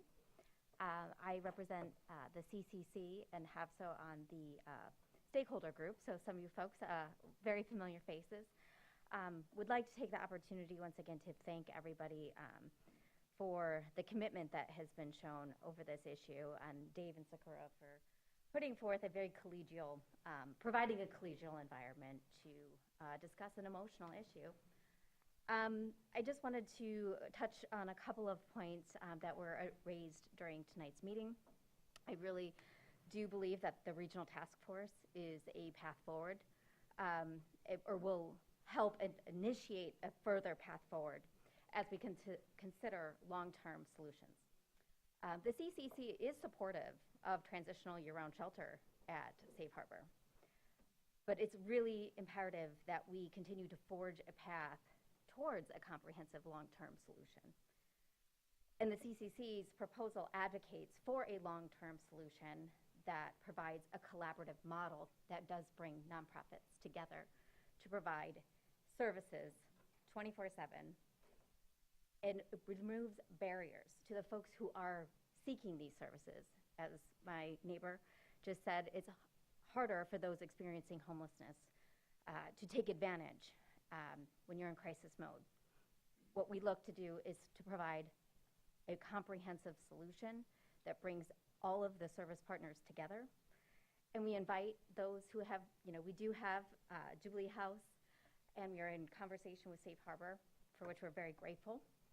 But we do invite other service providers to come to our table and reimagine. And perhaps this task force is the opportunity to have that table to continue this conversation.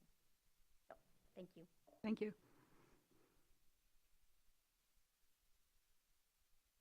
Hi, Kara Gelvin at 439 Webster Street. I'm going to echo a lot of what was already said. But I think the first gentleman really clarified on why the need for a long-term transitional plan needs to be in place. He touched on how hard it is to get from one place to another. And I think it really just shows how important that the CCC's proposal is, that is led by data, evidence-based, and brings everything into one central location. And I think a lot of the research that we've done has shown just how important that is, and people who have experienced it themselves are here to speak on it as well. Also, like Jess said and many other people have said, support a transitional plan, regional task force. This is very much, everything is being pushed into Traverse City, and we're having to take on the burden in sense, just financially and everything. I think the regional task force needs to be one of the first steps to really do a long-term plan to how this is all going to be funded. Really, the other cities, the other counties, the other townships really need to have a seat at the table and also realize that they also need to step up as well.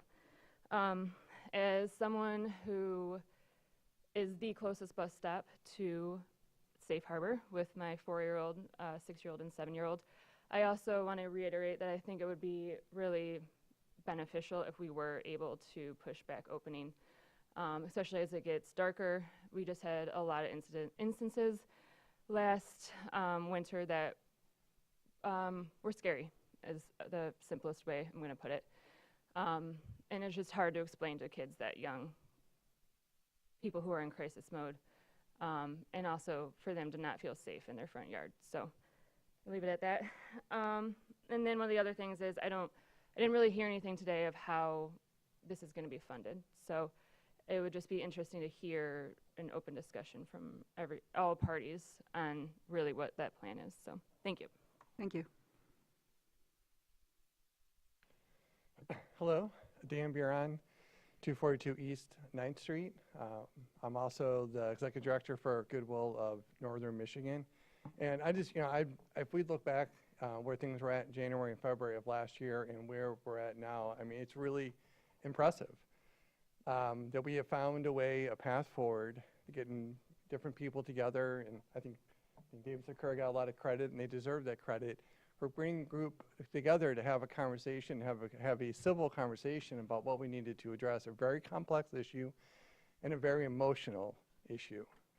And one that's really important for our community and obviously very important for our region. And I just really just want to commend the commission for willingness to step forward, to put this forward, and for saying, we not only should we take a step forward for Safe Harbor, but that we really need to look at a larger kind of regional plan for people experiencing homelessness, and how do we really end homelessness in our region. Because as we were able to come together on this issue, we can come together on this issue and be transformative in how we provide services to our unhoused.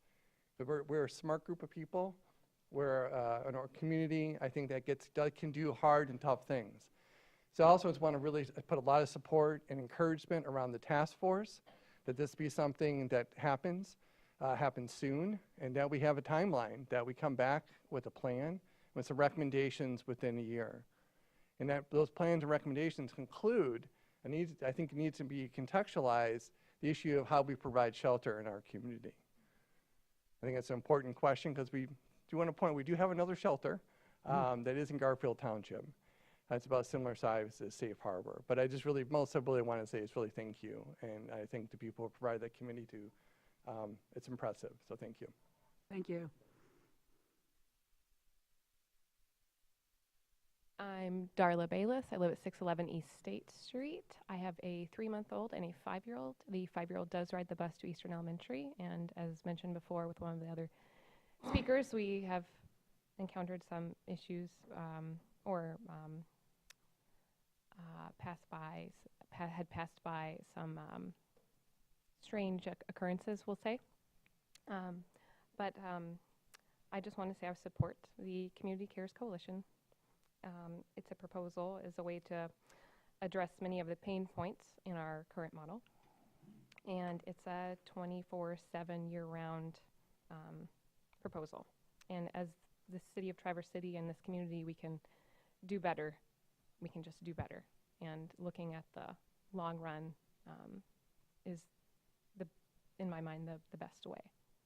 Thanks. Thank you.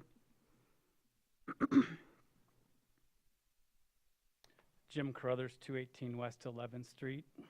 As an advocate for Safe Harbor from its inception for the shelter at Wellington and the unhoused in Traverse City, I am here to support these efforts. I want to thank Dave, Sakura, and the chief for really pulling all this together with the the Homeless Coalition, the collective, and moving these ideas forward.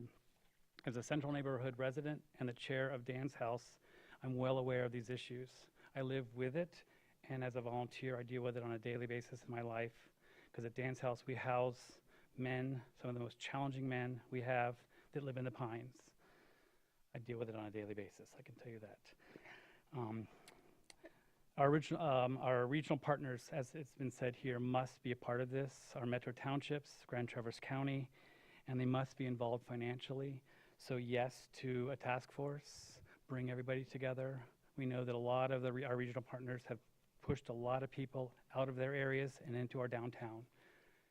We in Traverse City care, and we want to make this work. So we need to bring them back to the table, and they need to support us and support us financially. I also want to point out, when we did this over a decade ago with Safe Harbor, we did give them a piece of property or include a piece of property as part of the shelter in that deal. And we had a resolution at the time, which I believe was worded to provide some sort of transitional / permanent housing with wraparound services.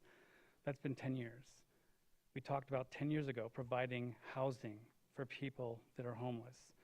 And we, the city, dedicated a piece of property for that. We need to start building that housing on that property as we committed to 10 years ago. So we need to push those efforts to move that issue forward as well. But again, thank you for everybody involved, and we've got to do this. We're not alone. This is a problem throughout the country, throughout the state, throughout the world. There's no silver bullet, but thank you to the help of all the wonderful people here for making this top priority and moving it forward. So thank you. Thank you. Any other public comment at this time? Everybody did a really good job lining up, but I want to make sure we don't miss anybody. Okay, seeing none, I'll bring it back to the commission. Did anybody from the comments have anything else they'd like to share? Go ahead, Heather. So what can we do to get to change the hourly, to make that happen at Safe Harbor? Is anybody in agreement that this is an important piece to reduce the friction in these transitional times? I don't leave my house when the high school is coming in or the high school is going home. I mean, why would I do such a thing? It creates bad driving behavior. So we've had a number of people ask, it makes sense to me to try and get this done. What can we do to? Well, that'll have to be in the new SLUP first of all, but go ahead, Tim. Like, to me, we can encourage it. Right. Safe Harbor's here, they've heard that. But it requires staffing. Like, if people are expecting, they volunteered for the night or for breakfast, they're expecting to go home, like, we can encourage it, but say, oh, volunteers need to stay till 9 a.m. instead of 8 a.m. Like, to me, it's on them. Yeah. They've heard it, we can encourage it. Yeah, to be enforceable, it would have to be in the new SLUP. And I also know that there's some issues, and not to say that I don't believe that everybody's working in good faith on how to find these better solutions, but part of the issue too is the availability of the breakfasts that are in the community as well. Those are available at a certain time. So moving it could mean missing the breakfast right now too. So there's a domino effect that, as we've seen with everybody working together here, as there's a lot of people at the table looking to find solutions, and I have the utmost faith that they will start working on these problems before, or some of these issues before May 1st, and whatever may be done might be able to be done. But that certainly can be part of the hours can be part of the SLUP, I believe. That was how we did it last time, so that's certainly where we could have an enforceable measure. But I think when we talk about the groups involved here, I think, as we've heard time and time again tonight, no one is digging heels in that one thing must stay as it always has been, and no one's willing to work across different groups to find solutions. So I think it's a good point to raise, but as far as enforcement, we don't have enforcement. But I think there's a lot of people in this room listening and taking notes and moving forward with that in mind. go ahead. Well, and as far as groups working together, we've supported a regional task force. Who is responsible for getting that started? So I was going to make some comments, but Tim, really quick. Tim, okay. So right now that we are approving it conceptually, just like, although we left conceptual out, it is conceptual. I think that we've got a good start here, and I think one of the best things we've done here that I've seen more successful than anything in the last almost decade that I've been involved in city stuff is having kind of knowledgeable, neutral partners at the head of the conversation, with Sakura and Dave leading that, as opposed to the city manager saying, well, everybody come sit at our table, or one particular organization that's involved saying, well, we want you to come meet with us to make you hear what we want done. And so I know that the county, some county commissioners have talked about bringing that up and putting it on an agenda of having a task force. So I think we have something started right now, but I think if we want to make it more robust, we as a community, not just us as a city commission, that needs to have some buy-in fiscally and policy-wise from county. We'd love to see our townships get involved as well. It's an interesting layer of government that we have here in our state, but that doesn't mean that that's they're excluded. People raise the point that people come in from outside of Grand Traverse County even, and they do, but let's also remember that a lot of people are one rent payment away in Garfield Township from losing their home, and they end up at Safe Harbor or in the Pines, that they're one divorce or breakup away in East Bay Township, and they end up at the Pines or at Safe Harbor. So this isn't just everybody from outside our region or outside our boundaries as a county pushes people here, though they do, I'm not saying that. But that's also, as we talk about county commissioners and our county and our townships, our most immediate neighbors, their citizens are using our facilities and are part of this unhoused population as well. And that is something that we are very much hoping that will bring everyone to the table to have that conversation, and I know that county commissioners want to actively engage in. But not only is the clock ticking on October 15th to make these changes to the opening and closing at Safe Harbor, but the clock is ticking as well on next summer at the Pines. If the priority is to not have camping in the Pines starting in May or possibly April, then we've really got 6 months. Not a year to get something together. We've got 6 months. So well, and we had Chief did say that, and I think I believe, sorry, I might be putting words in people's mouths from Safe Harbor.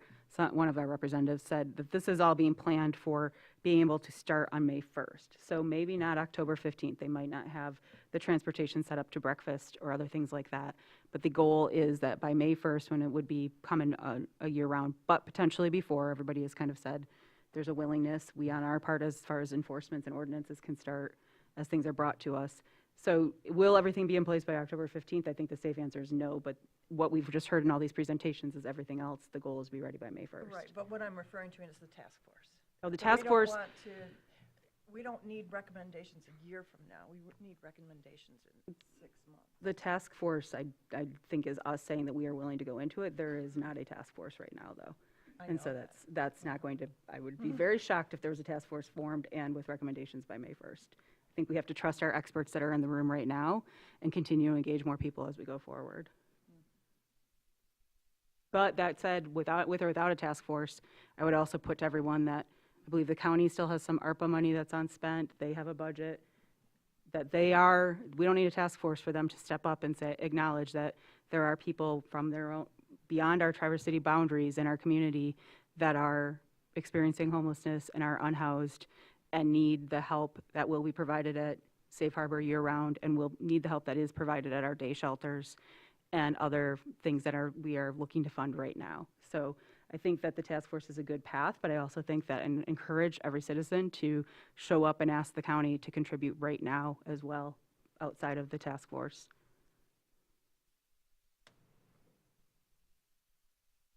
Any other questions or comments right now, anybody? Although I'd love it. I'm crossing my fingers that we do have it sooner than later and it happens right away, but in the meantime, that's what we're with. Okay, seeing none, I'm going to call the question then. So got a motion by Commissioner Warner and a second by Commissioner Treadwell. All those in favor? Aye. Opposed? Motion passes. Thank you, everyone, and thank you, everyone, for the public comment and the engagement on this. As was pointed out, this is a very complicated issue, but this is one step we hope we can take forward going into this year. And now we will continue the discussion with a discussion of our ARPA funding and day shelters. So I'll sign that off to you, Liz. Thank you, Mayor Shamrow. Actually, why don't we wait just a second? I see a lot of people aren't sticking around for this discussion, so we'll give you all a moment to make your way so we can hear what everybody's saying. Could we do 5 Some minutes? people won't, yeah. Okay, we'll have a 5-minute request for those of us needing water and other facilities too.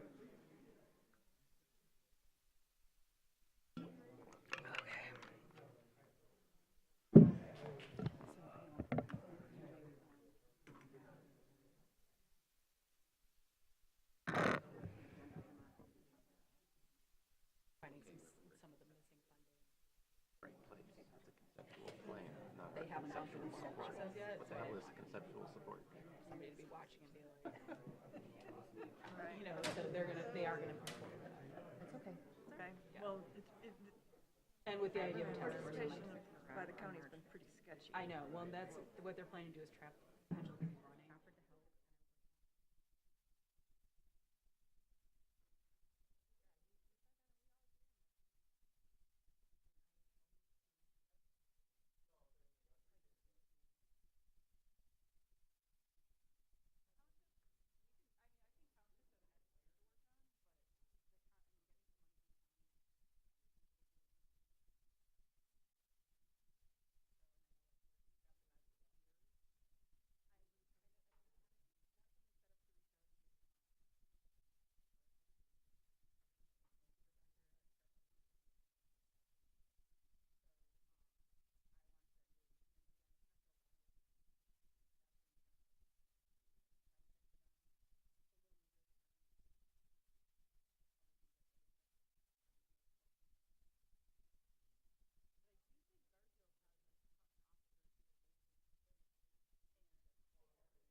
I've never met her. Well, she did present here. Oh, okay. That's his wife. Oh, okay. Yes. Well, Well, when you get into casual Yes. conversation, maybe not. I knocked doors for his first campaign in 2008 or whatever. Chuck Horns? Yes. Oh, wow. Because at that point, it was like, hey, he's Julia's dad. He's a cool guy. He's got a funny name. Well, I always have No, snacks in my bag. she changed her last name to her mother's maiden name. Oh, yeah. I thought she was. Yeah. Because. All right, we'll reassemble in about a minute here, everybody. Divorce and second wife did not go over very well.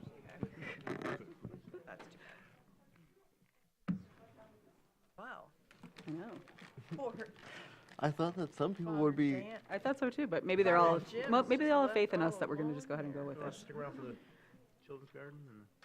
All right, I'm going to call the meeting back to order, and we will pick up with item number 3 on our agenda, which is discussion of ARPA funding for day shelters, and I'll hand that off to Liz. Thank you, Mayor Shamro. So at the September 3rd meeting, I provided an update on the status of all of our ARPA funding and what has been spent, what's been allocated, what's under contract, and what remains. At that meeting, I mentioned that I would be returning to the commission with a recommendation for ARPA funding allocations to support day shelters, and here I am doing that, just in the nick of time, I think, right, Reverend Para?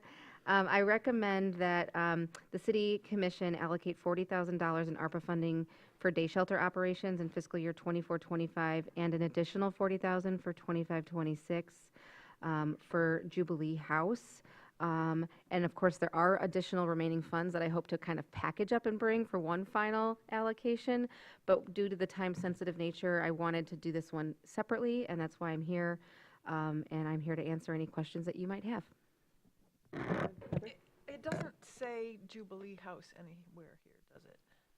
So I wanted to keep the motion flexible so that if another day shelter were to crop up, or if Jubilee House were to move its operations, that we could put it in the contract language that funding would move to another entity providing those same services.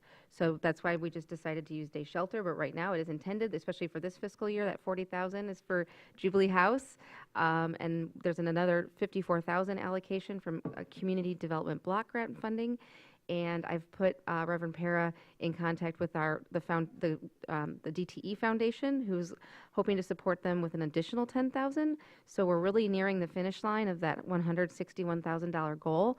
And so after tonight, and with that assurance from DTE, I can then go back to our community partners and say, here's our gap. Here's where we need to get to. And the Community Foundation and Rotary Charities know that we're working on this. And so this is closing that gap and getting us towards the finish line, supporting Jubilee House for this next fiscal year.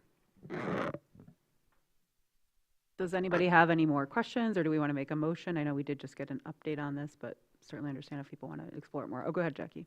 I'd like to make a motion, Great. if I may. I move that the City Commission allocates $40,000 in ARPA funding for fiscal year 24-25 and $40,000 in ARPA funding for fiscal year 25-26 to support day shelter needs as recommended by the city manager. Thank you. Support. Thank you. Okay, any other discussion at the commission level on this? Seeing none, I'll open up for public comment. Any public comment on this item? Go ahead.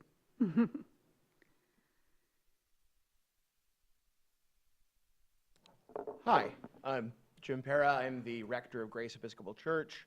And as Safe Harbor is a ministry, not Safe Harbor, Jubilee House is a ministry of Grace Episcopal Church. The buck stops with me. And I want to just thank you, Mayor Shamro and City Manager Vogel, and all of you for making an improvement and an evolution in the way that we care for the unhoused among us, such a high priority.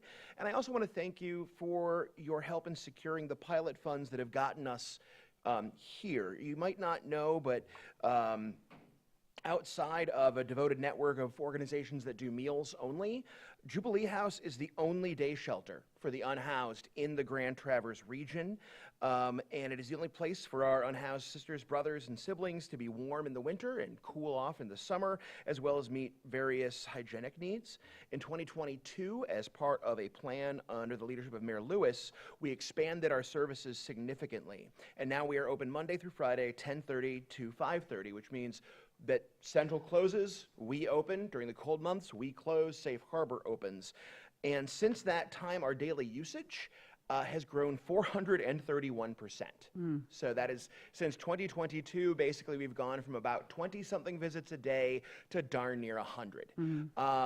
And frankly, we are staffed almost exclusively by volunteers, but at that number of people, it is no longer tenable to not have them backed up every shift by professionals. Otherwise, we can't keep them together. They tell us that they feel less safe when they're not supported by those professionals.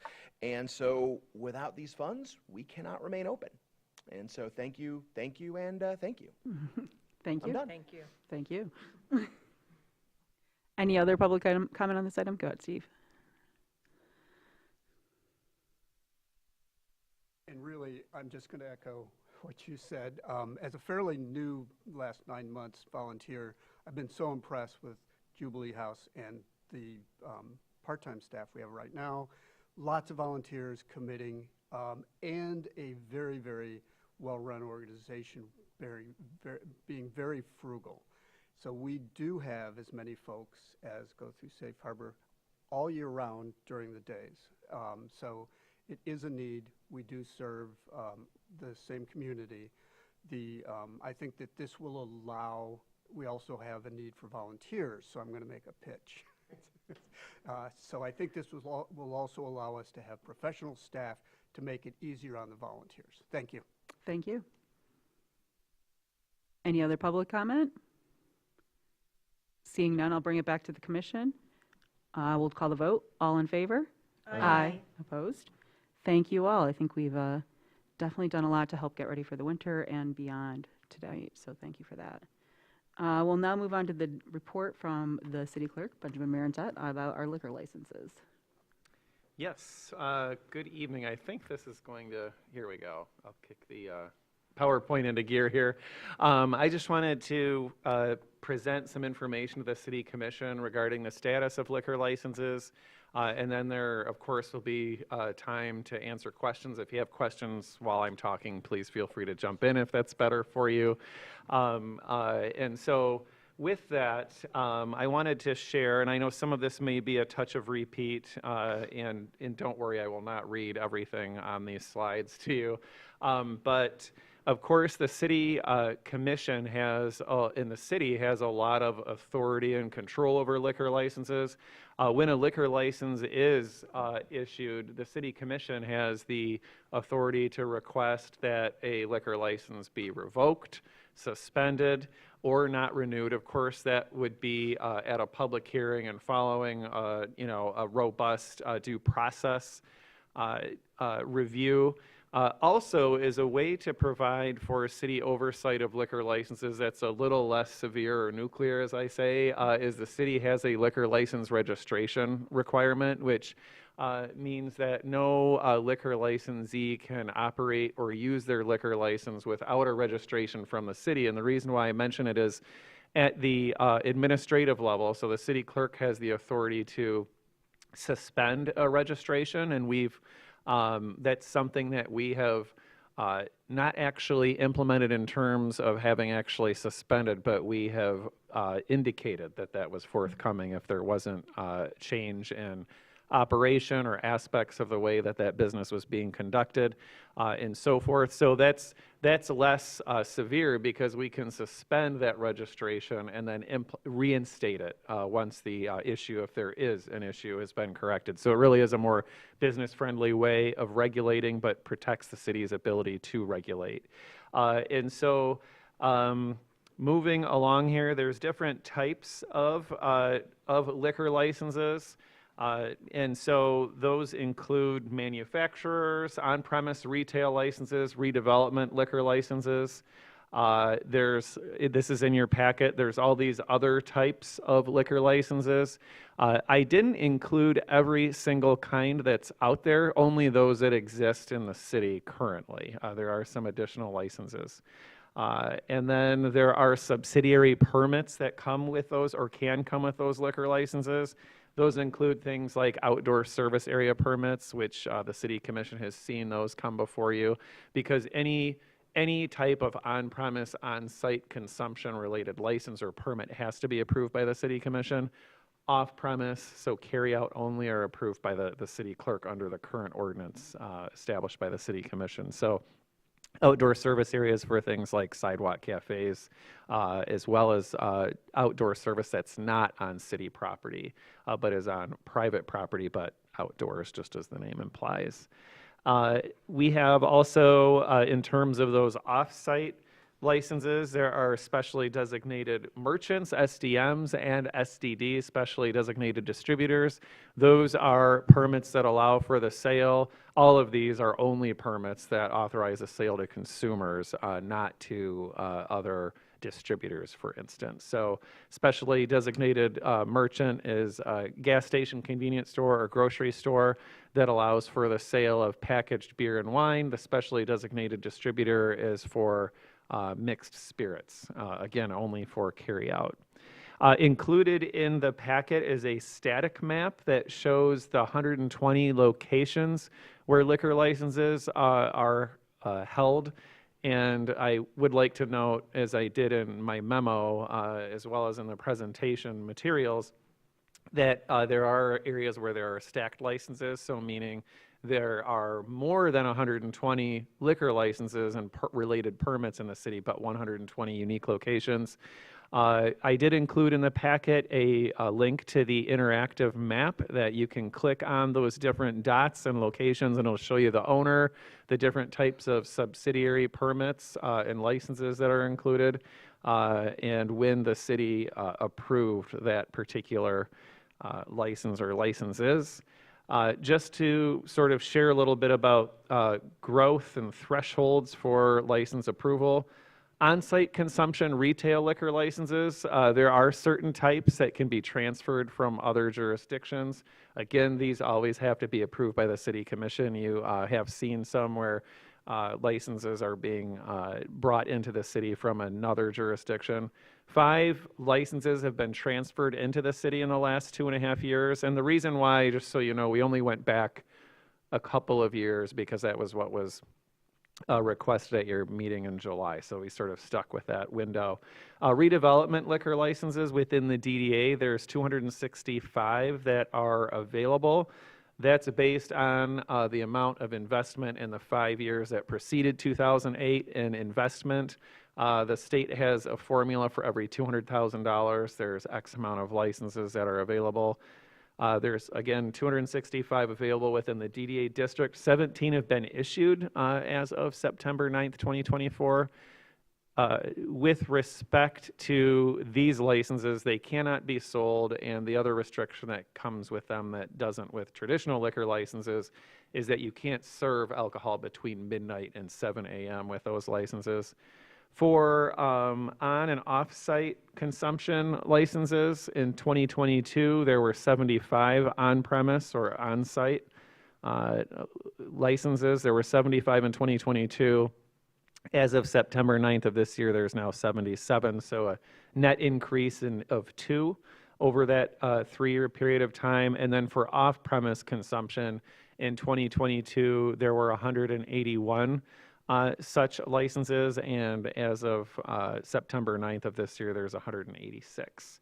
And so that is sort of where things stand in a nutshell, and that gives you an idea of the increase in number of licenses in the last 3 years. And with that, I'd be happy to answer any questions or elaborate further on anything that you'd like me to. Go ahead, Heather. Yeah. So is the only way that an establishment could lose their liquor license is if they violate code 801 3 times over a 24-month period? If we've got people writing to us and saying, oh my gosh, this place is terrible, they're over-serving, people are throwing up everywhere, they're rude, that won't do it. It takes a police There's to answer your question, there's a few different pathways for addressing these issues. I think you're getting at, like, how do we address problems with respect to liquor licenses? How does it come to the attention of the city that we're having a problem with in this establishment? Sure. So first off, the Liquor Control Commission also has enforcement jurisdiction over liquor licenses. So that's a state agency, of course. With respect to how does a city become aware of an issue, if you as city commissioners were aware of an issue, members of the public are, I encourage them to reach out to my office. We're the licensing authority for these licenses. We'll then work with the police department as necessary, and regardless of what might be necessary to revoke a liquor license, if we felt it was necessary, we would suspend their registration. And if they violate that and try to continue to operate, they're subject to very severe penalties, including loss of that state license, because a condition of their state license is that they have to follow all local laws. Local Traverse City laws say you can't operate your liquor license without a registration from the city. So I hope that answers your question. Well, for example, a resident wrote in a few weeks ago with a specific complaint. Did you take any action? Is it just one resident that would? I don't think I saw that complaint. in all honesty. It doesn't. Well, I'm not going to say it out No, loud. Yeah, of but course. please, It's- we we'll can forward talk that about one. it offline and anybody follow else up as see it? necessary. So we received an email regarding, if it's the one I think you're referring to, it's a business owner, someone who works in a business downtown. They are also a city resident, and their business has been significantly impacted in a detrimental way due to the noise created by this particular establishment, starting at around like happy hour time, and it's such that they can't even have a conversation inside their shop with customers during the time that is occurring. I believe that we passed that on to the police department, but I can follow up. And I would just share that from the communication I've had with that individual is that there's compliance after initial contact, and they're following the letter of the law in terms of decibel levels.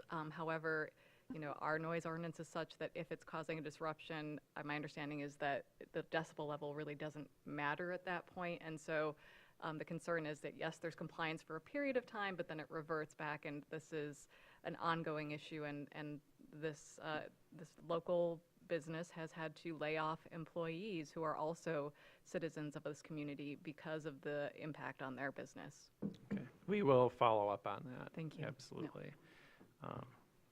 I will say that as far as reports and follow-up, I had a friend who reported a local business, and actually the police did operate through there, but that was a concern about selling to minors, and issues were taken care of through the process. So unfortunately, this one looks like it's still ongoing, but the reports do tend to make it to the right people to be followed up on. So did you have any other questions?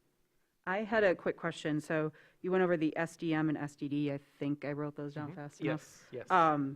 So we've just, in lieu of the conversations we've just had, are we able to create local ordinances limiting certain types within that? So say maybe we decided that for these, grocery stores could sell during the acceptable hours of 7 a.m. to 2 a.m. or whatever it might be, but not convenience stores or certain other types. Are we able to kind of slice those out, or is it all or nothing, or because we'd be considered discriminatory or something? I think that I think we could look into that, absolutely. My gut says yes, but we would need to look into that specifically. I mean, the city commission at the end of the day has the authority on what on-premise licenses are issued. With respect to these that you're mentioning, those are off-premise. But we could end up looking at not issuing registrations for certain types of licenses and approach it from that angle. But I think we'd need to look into that more carefully to give you a real definitive factual answer. Right, and I was going to ask about that because I do know those don't come to us directly, but if there is an ordinance on the books, that would then affect how you would issue and enforce, correct? Right. Okay. And it would have to be across the board kind of ordinance, or would it be like a school, within this perimeter of Yeah, a that's school another or a day shelter or? I think there's all sorts of options that could be explored. We'd have Yeah, to look that's at good. that pretty closely. So I think that'd be something we'd be interested in. Go ahead, Jackie, sir. Oh, Mitch, did you have? No. Okay. I wanted to say thank you.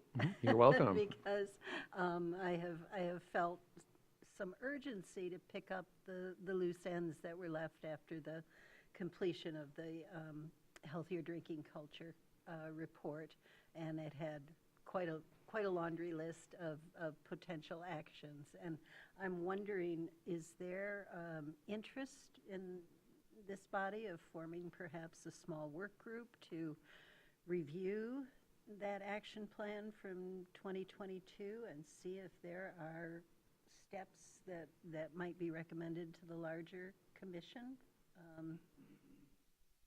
If so, I would be happy to make a motion to that effect, or is there simply, do we want to just let the report sit on the shelf where it sits? I mean, I guess I would say if people wanted to, we can certainly do that. But I think during the update we had, I don't know that the report has just sat, because we've seen that downtown businesses and the police department and others have used a lot of the information in that. So I hesitate to say it that way, but I I'm understand what you're sorry, saying. I was referring to the action plan steps that were specifically in that report.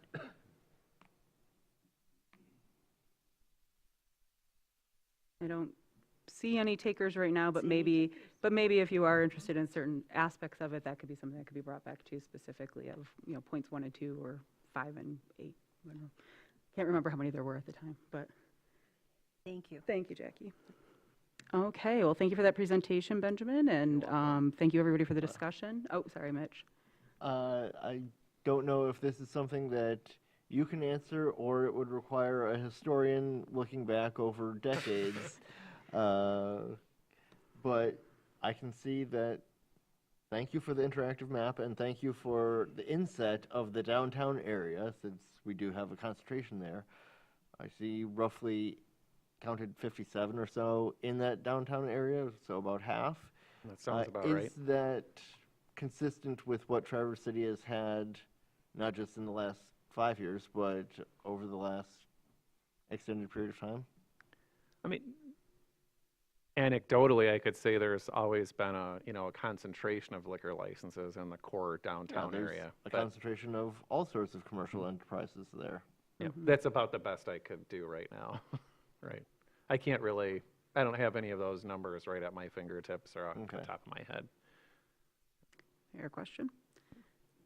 All right, so with that, we will move on to the new business, which a very cheerful thing on our agenda here, the Grand Traverse Children's Garden, and I'll have Liz lead with that.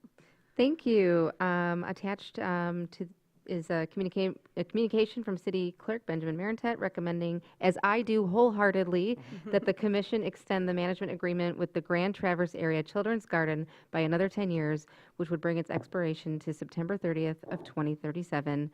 As indicated by Mr. Marentet, Grand Traverse Area Children's Garden Executive Director Sarah Kushel will provide a presentation on Monday evening and answer any questions. And thank you for sticking it out with us tonight. Yeah. You're welcome. This is like right for me. Great. I'll just tee this up real quick. Okay, because I don't know how. I'll give you a hand here. One thing too, just to add, and I know that Sarah will say this, is the Children's Gardens management agreement with the city expires in 2027. The recommendation is to renew it now for another 10-year period. And that is to put the Children's Garden in a better position for fundraising. They can say to funders that you'll be there for an even longer period of time. So for them, it's an even surer investment. So thank you. How do I? Oh, yes, you just hit the right arrow, and if you need to go back, the left arrow. Okay. I will try to make it short. Thank you all for being here. And thank you to all of you that came to visit the garden over the summer. I really enjoyed our time together. And if you didn't get a chance to come down, please come. We're here for you. We're ready to give you a VIP tour. Our mission is to inspire the joys of gardening through roots to mouth programming with an emphasis on healthy living, well-being, and caretaking for the earth. We definitely take this mission very seriously and fulfill it almost every day, which is pretty amazing. I promise not to read this verbatim, okay? Except for this part, I am going to read this. We're celebrating 25 years this year, so I wanted to give you a brief history. In 1999, at the garden's groundbreaking, leaders walked the landscape, architects towards the lake with the hopes of finding a vision. So everybody got together with the library and we said, hey, here's the children's garden. During that groundbreaking, the founders walked these landscape architects over to the lake.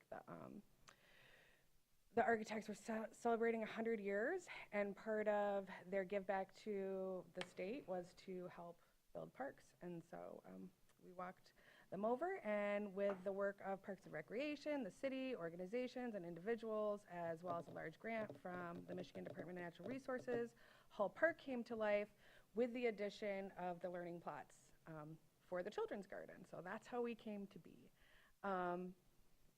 A unique and impactful space drew the community together with a focus on youth, sustainability, healthy living, well-being, and the joys of gardening. So our mission is relatively the same, and it works. That's has some really deep roots and does a good job. So we started with 12 plots and has grown substantially. Most of our original gardeners were high-risk youth. We still serve those youth today. Originally, there was about 150 kids, and now we have grown to 350 that are scheduled every week, which is amazing, and really thousands over the summer. You guys can read the rest of this. How we celebrated 25 years. So we honored the past. We reviewed our history and hosted an invitation celebration, refreshed past partnerships, which we found really exciting and invigorating. It did bring a sense of new life to, I think, the board and administration as well. So that was wonderful. We have such an amazing community here in Traverse City. I think we saw a lot of that here tonight, and just how lucky we are. We brought new life to aged hardscape and softscape and added decades-old strategic planning to new goals. So we found some of those old goals that we have, and we were like, oh yeah, that's a really great idea. Nobody did that. Let's do that. We celebrated the present. We hosted free weekly events that were well attended, fulfilled community desires for conservation initiatives, raised awareness in regards to universal design and inclusivity, installed new art and irrigation, and focused on PR, letting the community know that we were still here for them, and everybody came, which was pretty amazing. The Playscape and Mini Campus programming, community connection, and outreach has blossomed, creating a positive impact on thousands of families in the Grand Traverse area. Our mission has proven to not only be effective, but inspiring to others. So we do get phone calls from other children's gardens and organizations asking us what we do that works well, and we're really happy to share with everybody. A part of our 25 years was launching the future. So like I said, we created new valuable community partnerships, planted hundreds of establishing native plants with a goal of 70%, secured sound data to support revamp efforts for grand reopening in 2026. We hired an additional director, increased our internship programs, visited with you all and state administrators. We just got a letter of recommendation, or it's coming from the governor, which is pretty amazing. Started positive conversation with educators, expressed desires to benefit from our programming on a large scale, outlined detailed future plans with our partners at Tattle, and they're really innovative. They're going to set us apart from the rest, and I think it's going to be something that Traverse City can be very proud of. And we discovered a new passion and need to help support childhood food insecurity in our region, just beyond food donation. So, part of our mission, I know you guys like pictures and bullet points. Here you go. It's separated into two parts. Essentially, this says, I'm going to paraphrase so I don't read to you again, because I realize I'm doing that. We get children to try new foods, and we do this really, really well. There is a certain magic to our programming that is very effective, and by the end of this summer, we had 80% of gardeners trying new food. That really deserves some sort of trophy. That's a lot of kids. You'd be surprised how many 8-year-olds have never tried a cucumber. And just the act of trying is really a milestone for them, right? So it's not only a health goal, but it's also a developmental milestone. So I'm going to try this, and even if you don't like it, we're going to celebrate you because you tried this. So that has been wonderful. The Children's Garden touches on many of the desires expressed by the community from the City of Traverse City's Master Plan Focus Group outcomes. Just to name a couple of them, we have always and will continue to use sustainable land practices. If you came to visit us, I'm sure that was very evident. We are universally accessible. We have been for 22 years. We're focused on universal design and awareness. We provide recreation, education, and links to other public resources that reflect inclusion in its truest form. We also utilize Indigenous storytelling farming since 2002, and this year our connections with the Grand Traverse Band have become even more deeply rooted. We have some really, really cool plans for next year. I'm excited for you guys to see. We use the garden as a platform to learn lessons about caring for our bodies. This coincides with learning about the relationship between all the elements that help the garden grow, offering ideal opportunities to learn about ourselves. So we also work on well-being, and we use plants in the garden as an excellent platform for this. The garden also has some volunteers who are members of the displaced community. We have found that this gives a sense of community, belonging, and purpose. It's worked out really well, changing the narrative. That's been pretty amazing. We have roughly 30 volunteers that have put in over 426 hours in the past 5 months. These are really hardworking individuals, really smart and talented people. The garden also donates produce to Father Fred, as well as Project Feed the Kids this year. And I spoke to you earlier about food insecurity, but what a great partnership, or I guess friendship, with Project Feed the Kids, because it's food grown by kids for kids. And it would really move you to see them donate and what they do. Here is a bunch of data. I know you all can take a look at this. If anybody has a question, please shout it out. I thought I would take this opportunity to list off some of our community friendships and partnerships. This year, the garden's programming has expanded far beyond the summer season and reflects seed gardening, autumn planting, soil, water, roots, renewable and sustainable energy, and much more, with access to recreation and education for all. Some of our community friendships and partnerships include the Grand Traverse Band, Munson Medical Center, Mary Free Bed, Michigan State Extension, Reigning Liberty Ranch, Skeegamog Raptor Center, Butterfly House and Bug Zoo, the Conservation District, the Library, the U.S. Coast Guard, TCAPS Administration, the Department of Agriculture and Rural Development, Zonta Club International, Generations Ahead, Father Fred, Parks and Recreation, City and Counties, the Salvation Army, the STEM program, Traverse City Fire Department, the Home Depot, 14, almost any nursery that you can, you can find, we've been there.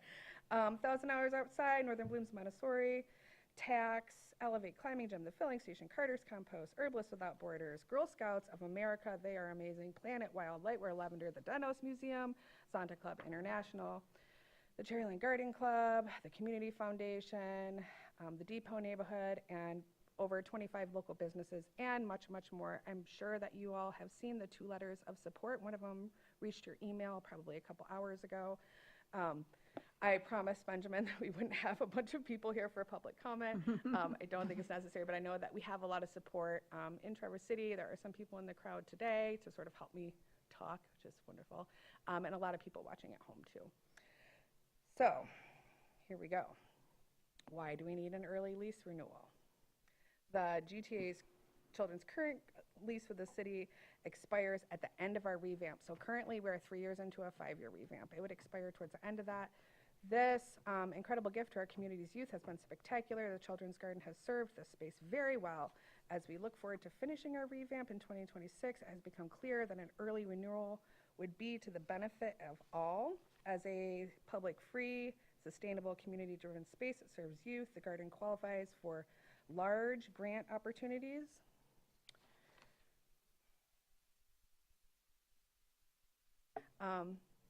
We would be in a much better strategic position to stand out amongst the rest for large competitive grants that we qualify for. So essentially those grant committees are asking us, do you own your land? Do you rent? And if you do rent, how long do you rent for? We would like to say a little bit longer so that we can put that into the space and put that into our programming and become as strong as we know that we can be. We already are pretty small but mighty and very strong, but I think that we're really going to knock it out of the park here in the next couple years.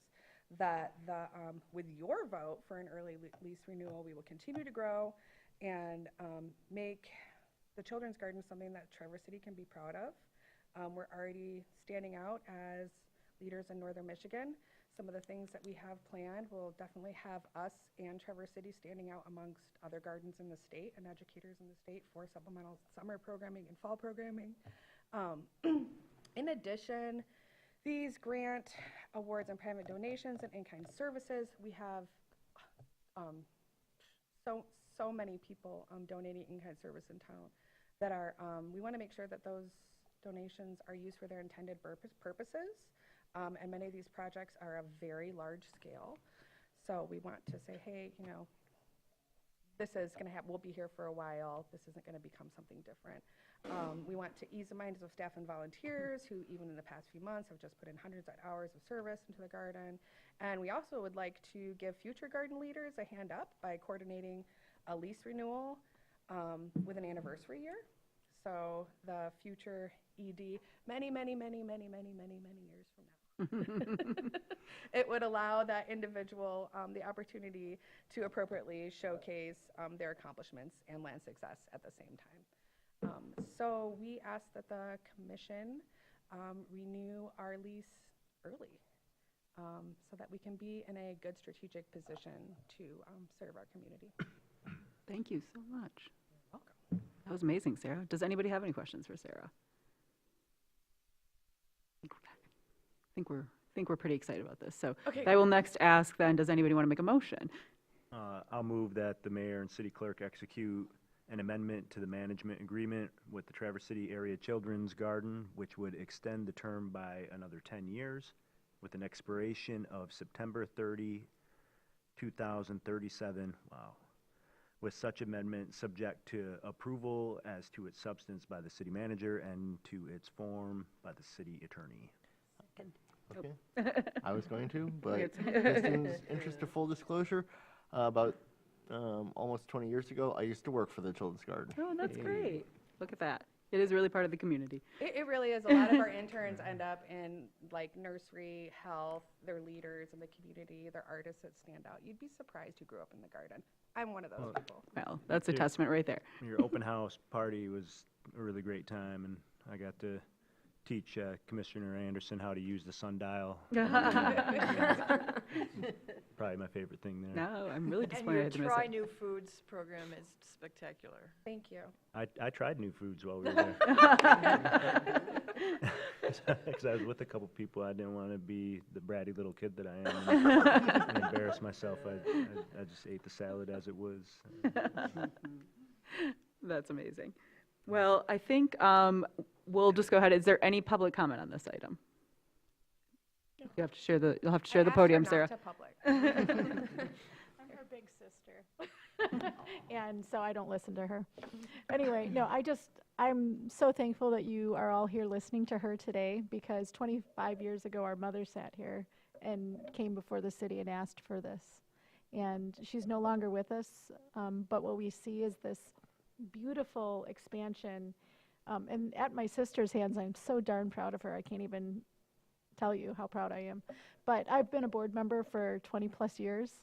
My children have grown up in this garden, and in fact, my oldest son, or my middle son, it was one of her interns and is now in the MSU NMC hybrid plant science program and wants to be a farmer. And so a lot of this is inspired by not just our mother's vision, but by Sarah's accomplishments and the way that they teach these kids. It's about slow food, it's about health, good culture. And I've gotten to participate in other ways with the tribe, with our Indigenous planting series. And I think one of the most amazing things, besides that amazing party that we had, but this summer was when she created an event where the Traverse City Philharmonic, along with the Accidentals, converged and did a sensory event that was kind of a closed event for some of our kids with differing abilities. And there was a sound garden, there were therapists, there were all these people there to make sure they had this sensory experience that you can't find anywhere in northern Michigan. So they're like way ahead of their time on this. And a lot of that I have to credit to Sarah for doing that. So I'm very thankful that you're considering this, and I'm excited to see, as she said, all of the programming that's going to come out of this. It's really going to make it something that you haven't seen in the United States, especially for kids with those sensory issues. So I think that's really important to know. And not to be a buzzkill with a formality, but would you just for the record state your name? Thank you. Holly Bird. Thank you. Thanks. Thank you, Holly. Any other public comment on this item? Seeing none, I will bring it back to the commission. All those in favor? Aye. Aye. Opposed? And that motion passes. We are very excitedly offer that 10-year renewal early. And you said in your presentation, Sarah, that you hope you'll make Traverse City proud. But I think the testaments here tonight show that you already have, and we know you will continue to do so. So thank you. Thank you so much. It's really a large testament to our board. We have a really talented and fantastic board, everybody on there, and you all. So please reach out, have a meeting in the garden. You're allowed to. Oh, there we go. I think it's Jim- Jim Elise. Tim's always advocated for an outdoor meeting in the summer, so maybe Yeah, that's you what we'll have should. to do. Please come. Yeah, I want you to come. One more week. Even summer's shorter over. commute for you. Yeah. Come visit, Right? okay? All right, thank you so much. Thank you, Sarah. All right, moving along, we will now move on to consideration of declaring Ford Escape and Taurus surplus and funding for hybrid vehicles. So if you want to take that, Liz? Yep, thank you, Mayor Shamro. Attached is our communication from our Director of Public Services, Frank Deturi, who's here with our Garage Superintendent, Joel Tapio, to purchase 4 hybrid Ford Interceptors and to declare surplus 2 vehicles, Vehicle 182.16, the Ford Escape, and 185.17, the Ford Taurus. You'll see under the communication to commission, we accidentally swapped out the 2 cars we want to keep in the motion with the 2 that we'd like to declare surplus. So that was just a typo there. So we are looking for your support in that this evening, and we have our staff here to answer any questions. So do we have questions or a motion? I know this was previously on a consent calendar and was pulled, so there was some questioning at the time. So we could take more questions or a motion at this time. I would make the motion, but it's incorrect in here. Yeah, so you're supposed maybe to. Benjamin could read it for me? There we go, very good. Yes, it's, oh, thank you. That vehicle's 182.16, a Ford Escape, and 185.17, a Ford Taurus, be declared surplus, and that the city manager be authorized to issue a purchase order to Lunghammer Ford in the amount of $198,108 for the purchase of 4 2025 Ford Hybrid Interceptors for use by the police department with funds available in the garage fund. That was a great job, Commissioner Shaw. Thank you. Do we have a second? Second. Thank you, Commissioner Stanley. Any other discussion on this item? Go ahead, Tim. Just, I greatly appreciate the paragraph in here about staff developing a plan for increased integration of fully electric vehicles and related infrastructure into our fleet operations. But I'll still be, because that's the future still, but I'll be voting against this because hybrid vehicles, they made a difference maybe 20 years ago, but not today. Thank you, Commissioner Warner. Any other comment from the commission right now? We don't really have any public. Those in the audience or on TV might not be able to see. Does any staff want to make any public comment? Seeing none, I will bring it back to the commission and call the vote. All in favor? Aye. Opposed? No. No. Roll call, please. Commissioner Shaw, Yes. Commissioner Stanley, Yes. Commissioner Treadwell, No. Commissioner Werner, No. Mayor Pro Tem Wilson, Yes. Commissioner Anderson, Yes. and Mayor Shamrow. Yes. Motion carries. There we go. Okay, thank you for that, everyone. And lastly, moving on to appointments, we have appointments to the Parks and Rec Commission. So I believe, Tim, were you the? Yeah. Commissioner Shaw I'm sorry, Commissioner Shaw, you were the chair. was the chair. So if you wanted to say anything or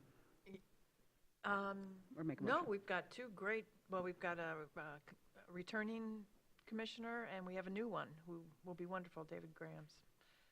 So I make the motion or the recommendation that Julie Hunko be reappointed to the term expiring September 1st, 2027, and David Grams be appointed to the term expiring September 1, 2027, seat previously held by Evan Daly on the Parks and Recreation Commission as recommended by the Ad Hoc Committee consisting of Commissioner Shaw, Commissioner Anderson, and Commissioner Warner. Support. Thank you, Commissioner Shaw and Commissioner Warner. And sorry about that, I put you on the spot in a way we haven't done formatting for a while, and so I appreciate you reading the motion on the spot. Any other comments on this item? Seeing none, and seeing as we have no public, I'll bring it back for a vote. All in favor? Aye. Opposed? All right. So really quickly before we adjourned, I meant to say this at the top, but we did have the pleasure of hosting a couple of dignitaries from COCA, which is our sister city, and I know a lot of people are becoming more aware of the fact that we have a sister city in COCA, which is in Shiga, I keep wanting to say province prefecture, in Japan. And so we had 3 visitors from there that we were able to plant a tree with at the gardens, the botanical gardens, on Monday last week.